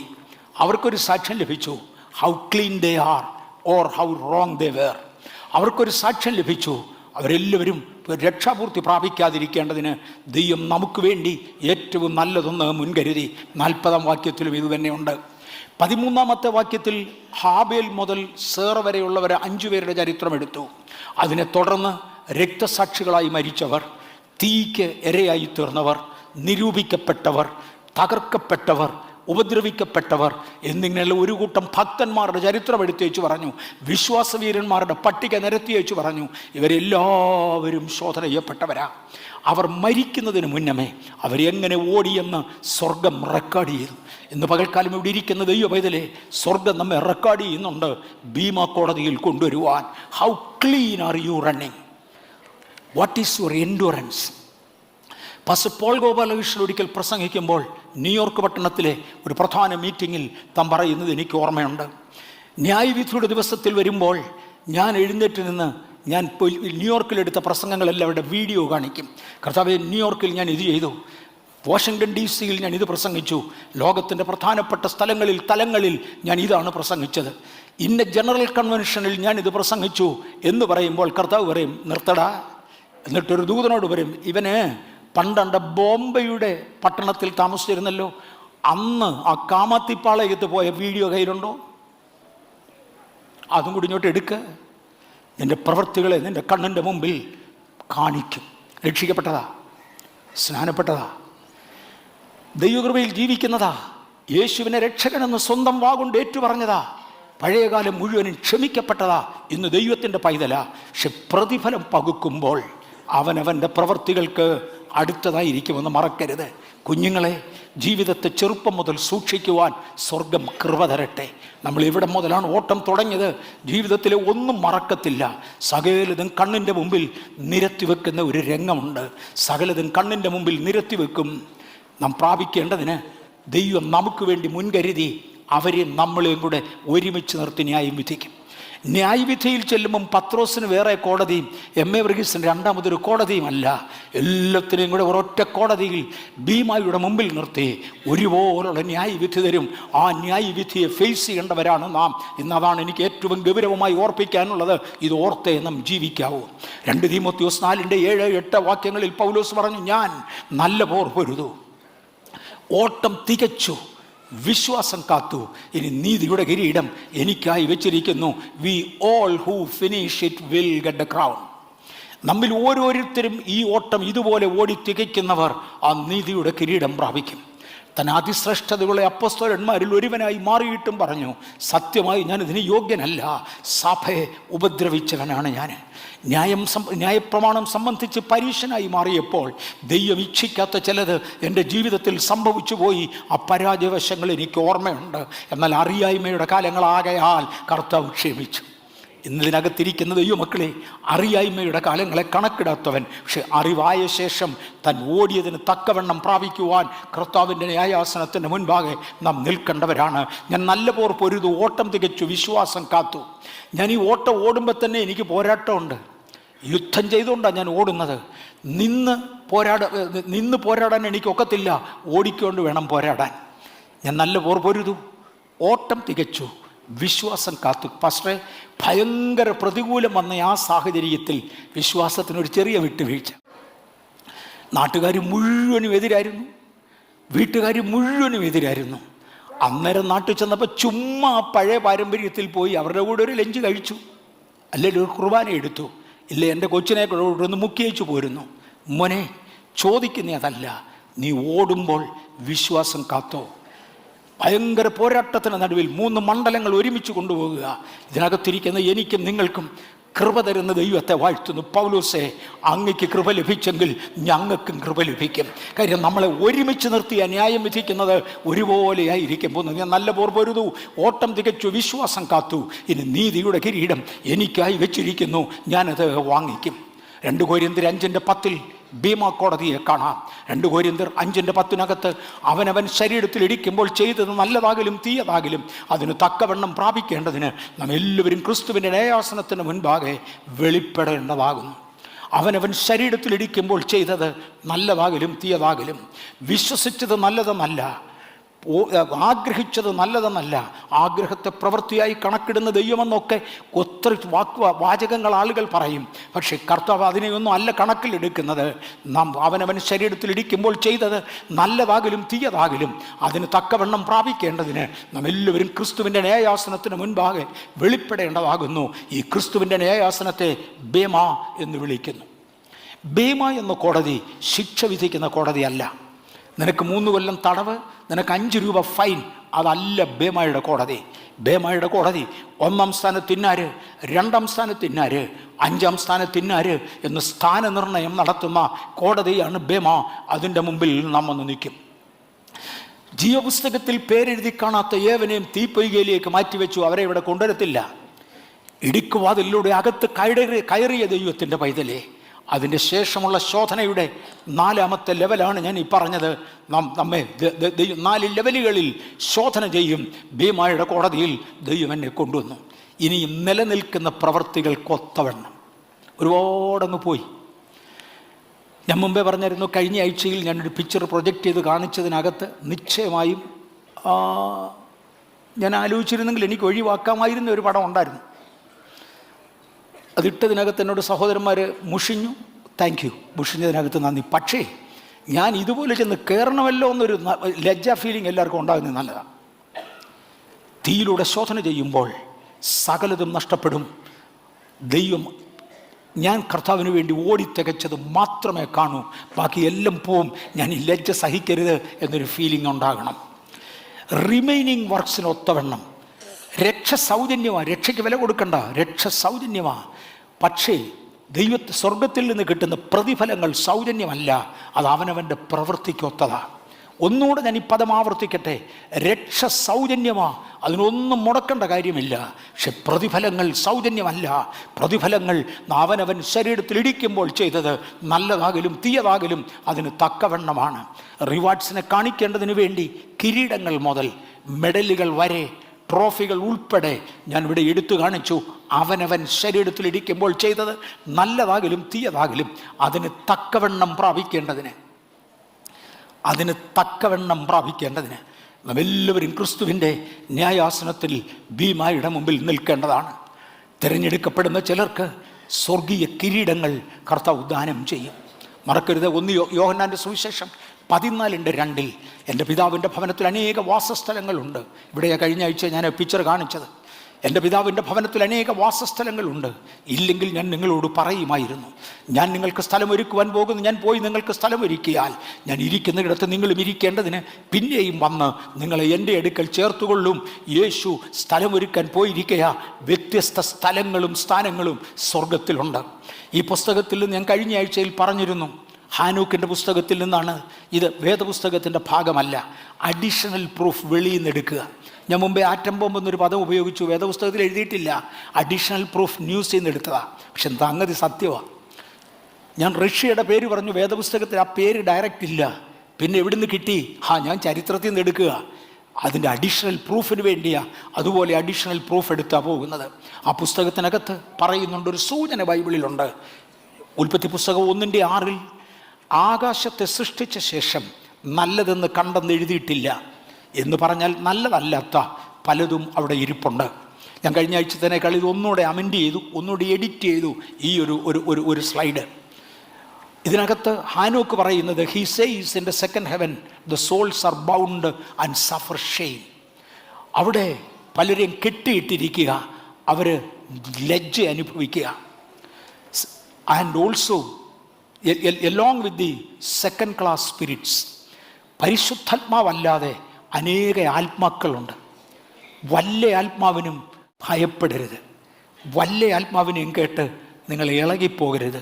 പല ആത്മാക്കൾ വരും. ആഹാബിനെ യുദ്ധത്തിന് വേണ്ടി വശീകരിക്കുവാൻ പ്രവാചകന്മാരുടെ വായിൽ ഭോഷ്കായി വ്യാപരിക്കുന്ന ആത്മാവും മുതൽ ശൗലിനെ ദൈവം തള്ളിക്കളഞ്ഞ സ്ഥാനത്ത് യഹോവയിങ്കൽ നിന്നാണ് ഒരാത്മാവ്, ദുരാത്മാവ് ശൗലിൻ്റെ മേൽ വന്നത്. ഇതുപോലെ വരുന്ന അനേക ആത്മാക്കളുണ്ട്. ദൈവത്തിൻ്റെ കൺട്രോളിലാണ്. ഹാനോക്ക് പറയുന്നത് ഇത് മുഴുവനും രണ്ടാം സ്വർഗത്തിൽ സൂക്ഷിച്ചിരിക്കുന്നതാ. അവയോടൊപ്പമായിരിക്കും വീണുപോയ വിശുദ്ധന്മാർ. രക്ഷിക്കപ്പെട്ടവരാ, നരകത്തിപ്പാനൊക്കത്തില്ല അവരെയും ഇടുന്നത് എന്ന് പറഞ്ഞു. കുഞ്ഞാടിൻ്റെ കല്യാണമാണ് അടുത്തത്. ഒന്ന്, യേശു രാജാവായി. അതോടുകൂടെ ഭൂമിയിലുള്ള രാജ്യത്വം നീക്കിക്കളഞ്ഞു. 2, സ്വർഗത്തിൽ വിശുദ്ധന്മാരുടെ ന്യായവിധി നടന്നു. 3, വിശുദ്ധന്മാരുടെ ന്യായവിധിയിൽ അവരവരുടെ പ്രവൃത്തികളിൽ ശേഷിച്ചതിനൊത്തവണ്ണം അവരവർക്ക് സ്ഥലങ്ങളും അവരവർക്ക് മാന്യതകളും അർപ്പിച്ചു. കുഞ്ഞാടിൻ്റെ കല്യാണം വെളിപ്പാട് പുസ്തകം 19-ാം അധ്യായത്തിൻ്റെ 7 ദയവായി വായിച്ചാലും.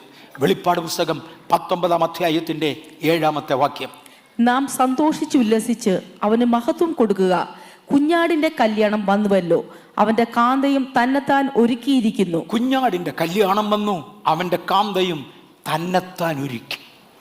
ഇന്ന് പകൽ അവൻ്റെ കാന്ത തന്നെത്താൻ ഒരുക്കി എന്ന് പറയുമ്പോൾ ദൈവം സഭയിൽ അപ്പോസ്തലന്മാർ മുതൽ അധ്യാപകന്മാർ വരെ പലരെ ആക്കി. അത് ഈ സഭയെ സഹായിക്കാൻ വേണ്ടിയാണ്, അതിവരെ ഒരുക്കാൻ വേണ്ടിയാണ്. പക്ഷെ അവരെല്ലാം ആത്മാവിൻ്റെ അഭിഷേകമുള്ളവരാകയാൽ ലോകത്തിൻ്റെ തത്വശാസ്ത്രങ്ങളിൽ മുങ്ങിപ്പോകാതെ ആത്മാവിൻ്റെ പ്രമാണത്തിലായിരിക്കും ഒരുക്കിയെടുക്കുന്നത്. ആകയാൽ അഭിഷക്തരായ ശുശ്രൂഷകന്മാർ വളരെ പ്രധാനപ്പെട്ടവരാണ് എന്ന് മറക്കരുത്. നാം തലയാകുന്ന ക്രിസ്തുവിനോളം സകലത്തിലും വളർന്ന് അനുരൂപരാകണം. ക്രിസ്തുവിനോട് അനുരൂപരാകുവാൻ തലയാകുന്ന ക്രിസ്തുവോളം സകലത്തിലും വളരുവാൻ കുഞ്ഞാടിൻ്റെ കല്യാണത്തിന് വേണ്ടി വിളിക്കപ്പെട്ട ദൈവപൈതലേ, അതിനുവേണ്ടി ഒരുങ്ങുവാൻ, മണവാട്ടിയായി ഒരുങ്ങുവാൻ ബേഥേൽ നിങ്ങളെ സഹായിക്കും. നിശ്ചയമായും ബേഥേൽ കഴിവുള്ളിടത്തോളം, ഈ സഭയെ കർത്താവ് നിലനിർത്തിയിരിക്കുന്നിടത്തോളം ഞാൻ വെറുമൊരു മനുഷ്യനാണ്. യേശുവിൻ്റെ വരവ് താമസിച്ചാൽ എനിക്ക് ദൈവം വെച്ചിരിക്കുന്ന ആയുസ് കഴിഞ്ഞാൽ ഇവിടുന്ന് മാറും. ദൈവം എനിക്ക് വെച്ചിരിക്കുന്ന ആരോഗ്യം കഴിഞ്ഞാൽ എൻ്റെ പ്രസംഗം തീരും. പക്ഷെ ബേഥേൽ നിന്നു പോകത്തില്ല. അത്യുന്നതൻ്റെ വകയാകയാൽ അടുത്തൊരു തലമുറ ദൈവം എഴുന്നേൽപ്പിക്കും.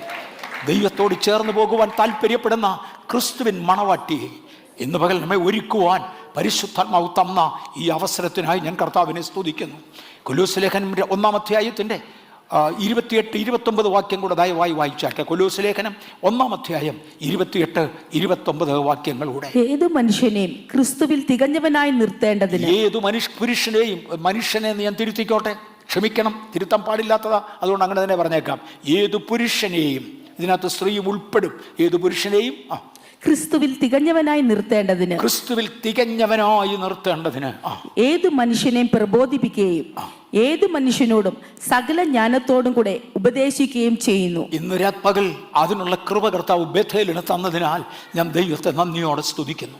എൻ്റെ വ്യക്തിപരമായ യോഗ്യതയല്ല, എൻ്റെ കഴിവല്ല.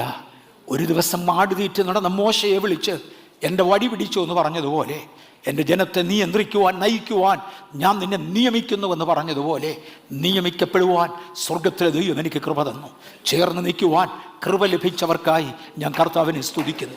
ജനസമൂഹത്തിൻ്റെ നേരെ നോക്കിയേച്ച് മോശ പറഞ്ഞു, എനിക്കൊരു 70 പേരെ വേണം എന്നോട് ചേർന്ന് ശുശ്രൂഷിക്കുവാൻ. പൗലോസ് അപ്പോസ്തലൻ പറഞ്ഞു, ക്രിസ്തുവിന് സഹപഠനായി ക്രിസ്തുവിനോട് കൂടെ പോരാടുവാൻ ഞങ്ങൾക്ക് കൃപ ലഭിച്ചു. The co labourers of Christ എന്ന് പകൽ കൃപ ലഭിച്ച ഓരോരുത്തർക്കായി ഞാൻ എൻ്റെ കർത്താവിനെ നന്ദിയോടെ സ്തുതിക്കുകയാണ്. ക്രിസ്തുവെന്ന തലയോളം സകലത്തിലും വളരുവാൻ, തിരുവചനം കാണിച്ച മാതൃകയിൽ പോകുവാൻ, ഏതു മനുഷ്യനെയും ക്രിസ്തുവിൽ തികഞ്ഞവനാക്കുവാൻ കർത്താവ് തന്ന കൃപയ്ക്കായി സ്തോത്രം. ഞാൻ കഴിഞ്ഞ ആഴ്ചയിലും കാണിച്ചതാണ്. She is the bride. അവളുടെ നെറ്റിമേൽ ദൈവത്തിൻ്റെ നാമം എഴുതിയിട്ടുണ്ട്. വെളിപ്പാട് പുസ്തകം 7-5 മുതൽ 9 വരെയുള്ള വാക്യങ്ങളിലും എഫേസ്യർ 4:30-ലും 2 കൊരിന്ത്യർ 1:22-ലും വായിക്കുന്നില്ല. അവൾ ക്രിസ്തുവിന് അനുരൂപയായി തന്നെത്താൻ ഒരുക്കിയവളാണ്. ഇത് കഴിഞ്ഞാൽ വെളിപ്പാട് പുസ്തകം 19:9 blessed are they which are called unto the marriage supper of the lamb. കുഞ്ഞാടിൻ്റെ കല്യാണത്തിന് ക്ഷണിക്കപ്പെട്ടവർ ഭാഗ്യവാന്മാർ. ഇവിടെ നമ്മൾ എത്രയോ വിവാഹങ്ങൾ കണ്ടിട്ടുണ്ട്. വിവാഹിതരാകുക എന്നുള്ള ദമ്പതികളെ വിളിച്ചിരുത്തുന്നതിന് മുന്നമേ വന്നിട്ടുള്ള ഗസ്റ്റിനെയാണ് ആദ്യം വെൽക്കം ചെയ്യുന്നത്. കർത്താവ് ഒരു കൂട്ടം ഗസ്റ്റിനെ കൂടെ വിളിച്ചു. കഴിവുണ്ടെങ്കിൽ മാന്യരായ ആളുകൾ, അതാത് വ്യക്തികളുടെ കഴിവിനും അവരുടെ സ്റ്റാറ്റസിനും ചേർന്ന ആളുകൾ അങ്ങനെയുള്ളവരെ ആയിരിക്കും വിളിക്കുന്നത്. രാജാക്കന്മാരുടെയും മഹത്തുക്കളുടെയും മക്കളുടെ വിവാഹത്തിൽ എല്ലാവരും ഒരുപോലെ അന്നൊക്കെ പറയുന്നവനും എന്നെ വിളിച്ചിട്ടില്ല, നിങ്ങളെയും വിളിക്കത്തില്ല. അവനവൻ്റെ സ്റ്റാറ്റസിനും അവനവൻ്റെ യോഗ്യതയ്ക്കും ഒത്തവരെ മാത്രമേ അവനവൻ്റെ വീട്ടിൽ നടക്കുന്ന വിരുന്നുകൾക്ക് വിളിക്കാറുള്ളൂ. ഇന്ത്യൻസ് എല്ലാം ഒരുപോലെയാണെന്ന് പറയുന്ന ഒരു പൊളിറ്റീഷ്യനും അദ്ദേഹത്തിൻ്റെ മക്കളുടെ വിവാഹത്തിന് എന്നെ വിളിച്ചിട്ടില്ല. നിങ്ങൾ ചിലരെ വിളിച്ചു കാണും, കാര്യം നിങ്ങളുടെ സ്റ്റാറ്റസ് അവരെ പോലെ ഉണ്ടെന്ന് അവർക്ക് തോന്നിയത് കൊണ്ടാകാം, അല്ലെങ്കിൽ വിളിക്കാറില്ല. കുഞ്ഞാടിൻ്റെ കല്യാണത്തിന് ക്ഷണിക്കപ്പെട്ടവർ ഭാഗ്യവാന്മാർ. വീണ്ടെടുക്കപ്പെട്ടവർ മുഴുവനും കല്യാണത്തിന് ക്ഷണിക്കപ്പെട്ടവരല്ല. യേശുവിനെ രക്ഷിതാവായി ഏറ്റുപറഞ്ഞ് സ്വീകരിച്ചവർ മുഴുവനും നിത്യനരകത്തിൽ നിന്നും രക്ഷപ്പെട്ടവരാണ്. അവർ നിത്യതയിലുണ്ട്. പക്ഷേ അവർ കുഞ്ഞാടിൻ്റെ കല്യാണത്തിന് ക്ഷണിക്കപ്പെടുകയില്ല. കുഞ്ഞാടിൻ്റെ കല്യാണത്തിന് ക്ഷണിക്കപ്പെട്ടവർ ഭാഗ്യവാന്മാർ. മത്തായിയുടെ സുവിശേഷം 22:12 ദയവായി വായിച്ചാലും, കഴിഞ്ഞ ആഴ്ചയിലും വായിച്ചതാ, പക്ഷെ നമുക്കൊരു തെറ്റ് വരാൻ പാടില്ല. അതുകൊണ്ട് മത്തായിയുടെ സുവിശേഷം 22:12 ദയവായി വായിച്ചാലും ആ കല്യാണ സദ്യക്ക് വിളിച്ചവരുടെ കാര്യമാണ്. സ്നേഹിത, നീ കല്യാണ വസ്ത്രമില്ലാതെ ഇവിടെ അകത്തു വന്നത് എങ്ങനെയെന്ന് ചോദിച്ചു. എന്നാൽ അവന് വാക്കുമുട്ടിപ്പോയി. രാജാവ് ശുശ്രൂഷക്കാരോട്, ഇവനെ കൈയും കാലും കെട്ടി ഏറ്റവും പുറത്തുള്ള ഇരുട്ടിൽ തള്ളിക്കളയുവിൻ, അവിടെ കരച്ചിലും പല്ലുകടിയും ഉണ്ടാകും എന്ന് പറഞ്ഞു. മറക്കരുത്, ഇവർ സ്വർഗത്തിലെത്തിയവരാ. കുഞ്ഞാടിൻ്റെ കല്യാണ സദ്യക്ക് ക്ഷണിക്കപ്പെട്ടവരാ. Not to law. കുഞ്ഞാടിൻ്റെ കല്യാണ സദ്യക്ക് ക്ഷണിക്കപ്പെട്ടവരാ. അവരിൽ ഒരുവൻ കല്യാണ വസ്ത്രമില്ലാതെ വന്നു. ക്ഷണിക്കപ്പെടുമ്പോഴത്തെ പ്രത്യേകത, രാജാവ് കൊടുക്കുന്ന വസ്ത്രം ധരിച്ചിരിക്കണം. ഞാൻ ഒരു ആഫ്രിക്കക്കാരൻ കർത്താവിൻ്റെ ദാസൻ ഒരിക്കൽ പറഞ്ഞ ഒരു പദം ഓർക്കുന്നുണ്ട്. ലണ്ടനിലെ ബക്കിംഗ്ഹാം കൊട്ടാരത്തിൽ നടന്ന മാന്യമായൊരു വിവാഹം, രാജകുമാരിയുടെ വിവാഹത്തിന് വന്നു ചേർന്ന എല്ലാവരും ഒരുപോലെയുള്ള വസ്ത്രം ധരിച്ചിരുന്നു. അദ്ദേഹം ചോദിച്ചു, നിങ്ങൾക്ക് തോന്നുന്നുണ്ടോ ഈ വന്നവരിൽ പലരും ഹോളിവുഡ് താരങ്ങളുമൊക്കെയാ? യവന്മാരിങ്ങനെ നഗ്നത മറച്ച് തുണി ഉടുക്കുന്നവരാണെന്ന് നിങ്ങൾക്ക് തോന്നുന്നുണ്ടോ? അല്ല, നഗ്നരായി നടക്കുന്നവരാ, അല്ലെങ്കിൽ മോസ്റ്റ്ലി വസ്ത്രമില്ലാതെ നടക്കുന്നവരാ. ഇന്നെന്തേ ഒരുത്തിയും അങ്ങനെ വരാഞ്ഞത്? ഇന്നൊരുത്തിയും അങ്ങനെ വരാഞ്ഞതിൻ്റെ കാര്യം, അവർ വരുന്നത് രാജസന്നിധിയിലാണെന്നറിയാം, രാജധാനിയിലാണെന്നറിയാം. അവിടുന്ന് ഒരു ഡ്രസ് കോഡുണ്ട്. ആ ഡ്രസ് കോഡ് അനുസരിച്ചേ ഒക്കത്തുള്ളൂ. പണ്ട് കാലങ്ങളിൽ മാന്യമായ യൂണിവേഴ്സിറ്റികളിൽ, പണ്ട് കാലങ്ങളിൽ ഞാൻ പറയുന്നത് ക്ഷമിക്കണം, ഇന്നേക്കൊരു 60 വർഷങ്ങൾക്ക് പുറകിൽ, അതെ ഇന്നെനിക്ക് 79 ഒരു 20 വർഷങ്ങൾക്ക് പുറകിൽ പല യൂണിവേഴ്സിറ്റികളിൽ നിന്നും, ലോകത്തിലെ മാന്യമായ യൂണിവേഴ്സിറ്റികളിൽ നിന്ന് അവരുടെ ബ്രോഷേഴ്സ് പരസ്യപ്പെടുത്തുമ്പോൾ സ്റ്റുഡൻസിൻ്റെ ഡ്രസ് കോഡ് എഴുതാറുണ്ട്. ഫ്രം ദ നെക്ക് ബട്ടൺ ഇട്ടിരിക്കണം, ടൈ കെട്ടിയിരിക്കണം, അവിടെ മുതൽ കാല് കംപ്ലീറ്റ്ലി കവർ ചെയ്യുന്ന ഷൂസും സോക്സും വരെ ഉണ്ടായിരിക്കണം. Buttons will be cuffs will be buttoned at the wrist. കൈ മുഴുവനും കവർ ചെയ്തിരിക്കണം പ്രമാണമായിരുന്നു. ഞാൻ ക്ഷമിക്കണേ, മലയാളിയെ കൂട്ടത്തിലില്ല. യൂറോപ്യൻസാണ് അധികവും പെന്തക്കോസ്തുകാരായി ആദ്യം വന്നവർ. UPC, യുണൈറ്റഡ് പെന്തക്കോസ്റ്റൽ കോർപ്പറേഷൻ ചർച്ച, okay, UPC, United Pentecostal church, അത് ഒരുമിച്ച് ചേർന്ന്, അന്നവർക്ക് 4000 ശിഷ്ടം ബ്രാഞ്ചസ് ഉണ്ടായിരുന്നു. ആ 4000 ശിഷ്ടം ബ്രാഞ്ചസ് ചേർന്ന് ഡ്രസ് കോഡ് എഴുതി ഉണ്ടാക്കിയതിനകത്ത് പുരുഷൻ നെക്ക് മുതൽ, ബട്ടൺ ഉരിക്കൊണ്ട് നടക്കുന്നതിന് അതിനകത്തില്ല, നെക്ക് മുതൽ പാലിൻ്റെ പാദം വരെ മറച്ച് വസ്ത്രധാരണം ചെയ്യണം. അവരുടെ സ്റ്റാൻഡേർഡിൽ, യൂറോപ്യൻ സ്റ്റാൻഡേർഡാണ്, നമ്മുടെ അല്ല. സ്ത്രീ അവിടെ തോള് മുതൽ മുട്ടുവരെ ഏത് ആംഗിളിൽ തിരിഞ്ഞു നിന്നാലും തൊലി വെളിയിൽ കാണാതെ വസ്ത്രം ധരിച്ചിരിക്കണം. ഏത് ആംഗിളിൽ തിരിഞ്ഞു നിന്നാലും തൊലി വെളിയിൽ കാണാതെ വസ്ത്രം ധരിച്ചിരിക്കണം. UPSൻ്റെ കോടതായിരുന്നു. തകർന്ന് ചെകുത്താൻ കൊണ്ടുപോകാവുന്ന വഴിയെ മുഴുവൻ കൊണ്ടുപോയി. ഇന്ന് നമ്മൾ ഏറെക്കുറെ തീരുന്ന ഒരു സാഹചര്യത്തിലാണ്. രാജാവ് കൊടുത്ത വസ്ത്രം ധരിക്കാതെ വന്നവരെ കുറിച്ച് രാജാവ് പറഞ്ഞു, അവനെ കൈയും കാലും കെട്ടി പുറത്തുള്ള ഇരുട്ടിലോട്ട് തള്ള്. അതാണ് ഹാനോക്കിൻ്റെ ഭാഷയിൽ 2ാം സ്വർഗം. കെട്ടപ്പെട്ടവരായ ആത്മാക്കൾ വന്ന് വീഴുമെന്ന് പറഞ്ഞത് അവിടെയാ. യേശുവിൻ്റെ പദത്തിൽ ഇതുണ്ട്, അവനെ കയ്യും കാലും കെട്ട്. ഞാൻ ഒറ്റ ഓടിയിൽ 5 മിനിറ്റ് കൊണ്ട് നിർത്താൻ പോകാം. ഒരുപാട് പേര് they lost everything, soul suffer shame according to Daniel 12:2. ദാനിയേൽ പ്രവചനം 12-ാം അധ്യായത്തിൻ്റെ 2-ാമത്തെ വാക്യത്തിൽ, നിന്റെ ജനം പുസ്തകത്തിൽ പേരെഴുതി കാണുന്ന ഏവനും തന്നെ ഉയർത്തെഴുന്നേൽക്കും. ചിലർ നിത്യലജ്ജയ്ക്കും നിന്ദയ്ക്കുമായിരിക്കും, ചിലർ മഹത്വത്തിനു വേണ്ടിയായിരിക്കും. They lost everything. Soul suffer shame. ആത്മാക്കൾ ലജ്ജ സഹിക്കേണ്ടവരായി. കഴിഞ്ഞ ആഴ്ച ഞാൻ വേറൊരു പിക്ചറാണ് കാണിച്ചത്, അതിൻ്റെ ഗൗരവം മനസ്സിലാക്കി. ഇന്ന് വളരെ മാന്യമായി, പക്ഷെ കാര്യം മനസ്സിലാകത്തില്ലെന്ന് മാത്രം. അവർക്ക് യാതൊന്നുമില്ലാതെ നഷ്ടപ്പെട്ടവരായി വന്ന് നിൽക്കുന്നത് കാണാം. The shameful place is for the souls who believe in Jesus as their Savior but did not observe the commandments. യേശുവിനെ രക്ഷിതാവെന്ന് സ്വീകരിച്ചവരും വിശ്വസിച്ചവരും, പക്ഷെ തുടർന്നുള്ള കൽപ്പനകളും പ്രമാണങ്ങളും പാലിക്കാതെ വന്നവരും, they go into a shameful place as per the Bible. ദൈവത്തിൻ്റെ വചനപ്രകാരം. They loved the world more than God. അവരുടെ പുറകിൽ ഒരു കൂട്ടം വീടുകളുണ്ട്, അവരുടെ പുറകിൽ ഒരു കൂട്ടം ഒരു കോളനിയുണ്ട്. അവർക്ക് ആ കോളനി താമസിക്കാം, ഒരു വീടില്ലാതെ താമസിക്കാനല്ല, വേറൊരു സ്ഥലമായത്. അവർക്കൊരു കോളനിയുണ്ട്.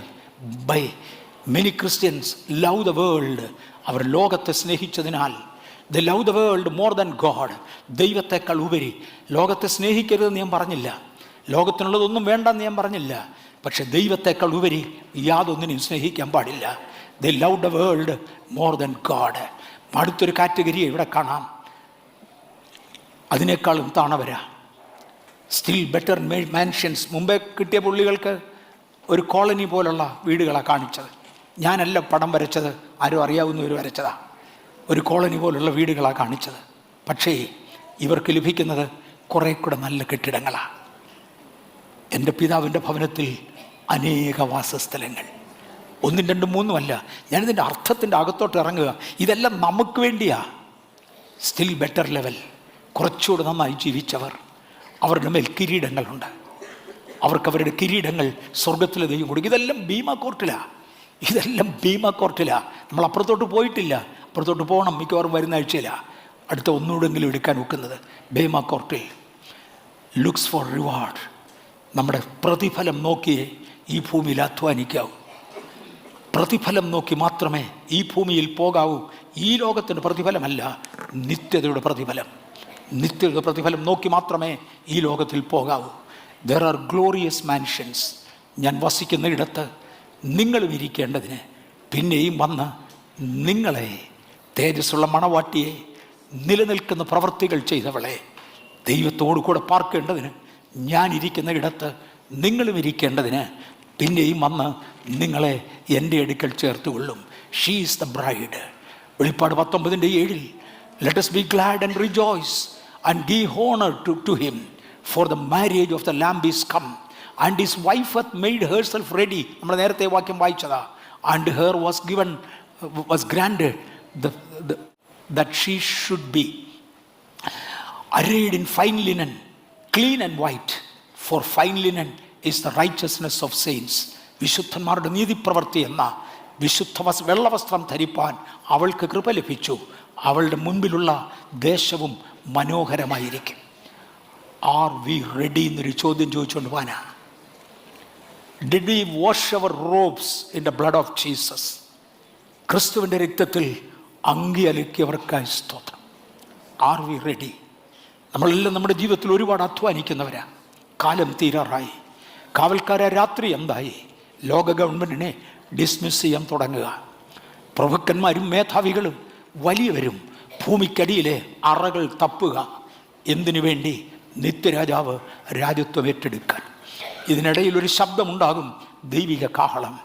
ക്രിസ്തുവിൽ മരിച്ചവർ അക്ഷയരായി ഉയർക്കും. ക്രിസ്തുവിൽ ജീവിച്ച് തെളിയിച്ചവർ അക്ഷയരായി ഉയർത്തെഴുന്നേൽക്കും. വെളിപ്പാട് 22:12 ഇതാ ഞാൻ വേഗം വരുന്നു, അവനവൻ്റെ പ്രതിഫലം കൊടുക്കുവാൻ. പ്രതിഫലം എൻ്റെ കയ്യിലുണ്ട്. But the question is, are you washed? Did we wash our robes in Christ? നമ്മുടെ ജീവിതത്തിൽ അവിടെ ഇവിടെയും വന്നുപോകുന്ന അപാകതകൾ, ഇന്ന് രാത്രിയിലും കഴിഞ്ഞ രാത്രിയിലും രാവിലെയും ഒക്കെയായി പലരും എന്നെ വിളിച്ച് മനസ്സിന് പ്രയാസം വരുന്നത് പോലെ, ആർക്കെങ്കിലും എന്നെപ്പോലെ പ്രയാസം ഉണ്ടാകുമോ എന്ന് ചിന്തിക്കത്തത് പോലെയുള്ള കാര്യങ്ങളൊക്കെ പറഞ്ഞു. രാവിലെ എന്തെങ്കിലുമൊക്കെ മറുപടി പറയണമെന്ന് എന്നോർത്ത് ഇവിടെ വന്ന് എല്ലാവരും കൂടെ പറഞ്ഞ് മിണ്ടിയാക്കരുതെന്ന് പറഞ്ഞു. കഴിഞ്ഞു. ഞാൻ ആ സ്ലൈഡുകൾ പോലും സ്കിപ്പ് ചെയ്തു. നിങ്ങൾ അധികം കണ്ടുപോലും കാണുകയില്ല. സ്കിപ്പ് ചെയ്തു. പലപ്പോഴും നമ്മുടെ അങ്കി യേശുവിൻ്റെ ചോരയിൽ കഴുകുവാൻ ഓർപ്പിച്ചുണർത്തുന്ന സഹോദരങ്ങൾക്കായി ഞാൻ ദൈവത്തെ സ്തുതിക്കുന്നു. എന്നെ ഏറ്റവും കൂടുതൽ വിമർശിക്കുന്നത് എൻ്റെ ഭാര്യയും പിന്നെ എൻ്റെ മക്കളുമാണ്. ഇതിനകത്തെ ചർച്ചിൻ്റെ കമ്മിറ്റി എന്നെ വിമർശിക്കുന്നത് എനിക്ക് സന്തോഷമാണ്. Never with a destructive purpose, with a constructive purpose എന്നെ വളർത്തുവാൻ കഴിയും. ഞാൻ ഓർക്കുന്നുണ്ട്, ഒരു പ്രാവശ്യം ദുരുപദേശത്തോട് ബന്ധപ്പെട്ടത് ഞാൻ പ്രസംഗിച്ചു എന്ന് ആരോ പറഞ്ഞ് ഡിസ്ട്രിക്ട് സൂപ്രണ്ട് കേട്ടു. ഞാൻ അന്ന് ഇന്ത്യയിലില്ല. പെട്ടെന്ന് അദ്ദേഹം വീട്ടിലോട്ട് വിളിച്ചു. എൻ്റെ അന്ന് ലാൻഡ് ലൈൻ ഫോണേ ഉള്ളൂ. എൻ്റെ ഭാര്യ അറ്റൻഡ് ചെയ്തു. TC ജോർജാണ് വിളിക്കുന്നത്. അന്ന് ഇവിടുത്തെ സൂപ്രണ്ട് അസംബ്ലീസ് ഓഫ് ഗോഡിൻ്റെ. MA വർഗീസ് ലൈനിലോട്ട് താ, എനിക്ക് അവനെ വേണം. അപ്പോൾ എൻ്റെ ഭാര്യ പറഞ്ഞ പുള്ളി ഇവിടെ ഇല്ല, വിദേശത്താണ്. എന്നാൽ വരുന്നുടനെ എന്നെ ഒന്ന് വിളിക്കാൻ പറ. ഞാൻ വന്ന് ഉടൻ വിളിച്ചു. എന്നോട് പറഞ്ഞു, വർഗീസ് ഞാൻ അങ്ങോട്ട് വരുന്നുണ്ട്, എനിക്ക് നിന്നോട് ഇച്ചിരി സംസാരിക്കാനുണ്ട്. അദ്ദേഹം എൻ്റെ സൂപ്രണ്ടാണ്, എനിക്ക് നിന്നോടൊരല്പം സംസാരിക്കാനുണ്ട്. ഞാൻ പറഞ്ഞു, സാറിന് എന്നോട് സംസാരിക്കാനുണ്ടെങ്കിൽ ഞാൻ അങ്ങോട്ട് വരിക, സാർ ഇങ്ങോട്ട് വരേണ്ടതില്ല. ഇല്ലടാ, എനിക്ക് ഇതിനോട് സംസാരിക്കാം. ഞാൻ പറഞ്ഞു, ഞാൻ അങ്ങോട്ട് വരിക. ഞാൻ ചെന്നു. നീ ഇന്ന കാര്യങ്ങൾ പ്രസംഗിച്ചു. ഞാൻ പറഞ്ഞില്ല. അറ്റവും വാലും മുറിച്ച് കണ്ട നാട്ടുകാരൻ പറഞ്ഞ എന്തോ അതിന് പറയുന്നത്, പരിഹാസി പറഞ്ഞ വാക്കുകളാണ്. അതിനകത്ത് അർത്ഥമില്ല സാറേ, അവരുടെ ജന്മം അതാ. നീ പറഞ്ഞു ഇല്ല, ധൈര്യമായി പോ, ചെക്ക് ചെയ്യാൻ ആളുള്ളതിനായി സ്തോത്രം. എനിക്ക് ഉപദേശത്തിൽ സംശയങ്ങൾ വരുമ്പോൾ ഞാൻ അറിയാമെന്നും പ്രയോജനമുള്ളവരെന്നും തോന്നുന്നവരെ വിളിച്ചന്വേഷിക്കാറുണ്ട്. ഫലമില്ലാത്തവരെ വിളിച്ച് ചോദിക്കാറില്ല. ആയുസ്സിൽ 5 പേരെ സ്നാനപ്പെടുത്തിയിട്ടുമില്ല, ഭൂമിയിൽ ഒന്നിനും പ്രയോജനപ്പെട്ടില്ല. അവനെ വിളിച്ച് എന്നെ ചോദിക്കാൻ, അവൻ എന്നെ മണ്ണാങ്കട്ടെ അറിയാം. ചോദിക്കാറില്ല. പക്ഷെ ഫലമുള്ളവരും കർത്താവ് ഉപയോഗിക്കുന്നവരുമായവരെ അന്നും ഇന്നും വിളിച്ചു ചോദിക്കുവാൻ, കറക്ഷൻ എടുക്കുവാൻ കർത്താവ് ഇടയാക്കി. എൻ്റെ വസ്ത്രം തെറ്റുണ്ടെന്ന് കണ്ടാൽ, അതിൽ കളങ്കമുണ്ടെന്ന് കണ്ടാൽ, കറയുണ്ടെന്ന് കണ്ടാൽ, കുഞ്ഞാടിൻ്റെ രക്തം കൊണ്ടും ദൈവസന്നിധിയിൽ നിന്ന് വരുന്ന വെള്ളം കൊണ്ടും കഴുകുവാൻ കർത്താവ് കൃപ തരുന്നതിനായി സ്തോത്രം. ഇതിനകത്തിരിക്കുന്ന ദൈവവേദലേ, are you washed? Did you wash your robes? Are we ready? ഇന്ന് പകൽ കർത്താവിന് വേണ്ടി, ഭീമായിക്ക് വേണ്ടി തയ്യാറാകാൻ നമ്മെ തന്നെ ദൈവസന്നിധിയിൽ ഏൽപ്പിക്കാം. ഞാൻ 2-3 പാട്ടുകളൊക്കെ ഇതിനകത്ത് ഇടണമെന്ന് ഓർത്തു, ഒന്നും ഇട്ടില്ല. ടൈം കൺസ്യൂം ചെയ്യേണ്ടെന്നും കണ്ട് മാത്രമാണ്. പക്ഷെ പറയാനുണ്ടായിരുന്ന ഇത്രയും ആത്മാർത്ഥതയിൽ തുറന്നു പറയുവാൻ പരിശുദ്ധാത്മാവിടയാക്കി. നമ്മൊരു ഉപവാസത്തിൻ്റെ മുമ്പിലാണ്. ഈ ആഴ്ചയിൽ വൻകാര്യങ്ങൾ നമുക്ക് പ്രാപിക്കണം. നമ്മുടെ രാജ്യത്തിന് വേണ്ടി, നമ്മുടെ ദേശത്തിന് വേണ്ടി, നമ്മുടെ ജനത്തിന് വേണ്ടി ദൈവം നമ്മെ ഉപയോഗിക്കണം. നാമാണ് ആദ്യമേ ദൈവസന്നിധിയിൽ നേരെയാകേണ്ടത്. അതിനുശേഷം നമുക്കുള്ളവരെ നേരെയാക്കാം. ഇന്ന് രാത്രി, ഇന്ന് പകൽ ഈ വലിയ വചനങ്ങളാൽ കർത്താവ് നമ്മെ അനുഗ്രഹിക്കട്ടെ. ദൈവനാമം ഉയരട്ടെ. Wash there റൂപ്സ്. അത് കഴിഞ്ഞാൽ യേശു മേഘാരൂഢനായി മടങ്ങി വരും. കർത്താവ് അനുവദിക്കുന്നെങ്കിൽ ഗ്ലോറി ത്രോൺ വരുന്ന ആഴ്ച ചിന്തിക്കാം. കർത്താവിന് മഹത്വം പ്രാർത്ഥിക്കാം. എല്ലാ കണ്ണുകളും ദയവായി അടച്ചാലും പരിശുദ്ധാത്മാവ് നമ്മോട് ഇടപെട്ടു എന്ന് ഞാൻ 100% വിശ്വസിക്കുന്നു. ആ ദൈവിക സാന്ദ്രത മനസ്സിലാക്കിയവർക്കായി സ്തോത്രം. ഇന്ന് പകൽ ദൈവകരങ്ങളിൽ ഏൽപ്പിച്ച് നമുക്കൊരു കുഞ്ഞാടെ അടിയനെ ഒന്നോടെ കഴുകണേ. അങ്ങയുടെ അവസാനത്തെ അത്താഴത്തിനിരിക്കുമ്പോൾ അങ്ങ് എഴുന്നേറ്റ് ശിഷ്യന്മാരുടെ കാലുകൾ കഴുകി, ഞാൻ നിങ്ങളെ കഴുകുന്നില്ലെങ്കിൽ നിങ്ങൾക്ക് എന്നോടുകൂടെ പങ്കില്ല എന്ന് പറഞ്ഞ് നമുക്ക് ഓർമ്മയുണ്ട്. നാം ഇവിടുന്ന് എടുക്കപ്പെടുന്നതിന് മുന്നമേ അല്ല, നിങ്ങൾ കൂടി വരുമ്പോഴൊക്കെയും നമ്മെ തന്നെ കഴുകുവാൻ കർത്താവിൻ്റെ കരങ്ങളെ ഏൽപ്പിക്കാം. കർത്താവേ, ഇന്ന് രാത്രിയിൽ, ഇന്ന് പകൽ സംസാരിക്കുവാൻ അടിയനെയും ശ്രദ്ധിക്കുവാൻ ആഗോള വ്യാപകമായി അനേക വിശുദ്ധന്മാരെയും ഒരുക്കിയ ദൈവകൃപയ്ക്കായി സ്തോത്രം. ഹാർവസ്റ്റിൽ ശ്രദ്ധിച്ചവരെ പ്രത്യേകം തൃക്കരങ്ങളിൽ തരുന്നു. ഓൺലൈനിൻ്റെ വ്യത്യസ്ത മീഡിയകളിൽ ശ്രദ്ധിച്ചവരെ അങ്ങയുടെ കരങ്ങളിൽ തരുന്നു. അടുത്ത ദിവസങ്ങളിൽ ശ്രദ്ധിക്കാനുള്ളവരെ തൃക്കരങ്ങളിൽ തരുന്നു. അടിയങ്ങളെ കഴുകണേ കർത്താവേ. വരവിന് യോഗ്യരായി, ഒരു അനുഗ്രഹത്തിലും കുറവില്ലാത്തവരായി, ഒരു നന്മയിലും കുറവില്ലാത്തവരായി തിരുമുമ്പിൽ ശോഭിക്കത്തക്കവണ്ണം കർത്താവെ ചിലരെ കൂടെ ഒരുക്കിയെടുക്കുവാൻ സഭയ്ക്ക് തരുന്ന കൃപയ്ക്കായി സ്തോത്രം. അതിനായി ഞങ്ങൾ അവരെ അനുഗ്രഹിക്കുന്നു. അത് യേശുവിൻ്റെ നാമത്തിൽ തന്നെ. ആമേൻ. കർത്താവ് നമ്മെ സഹായിക്കട്ടെ.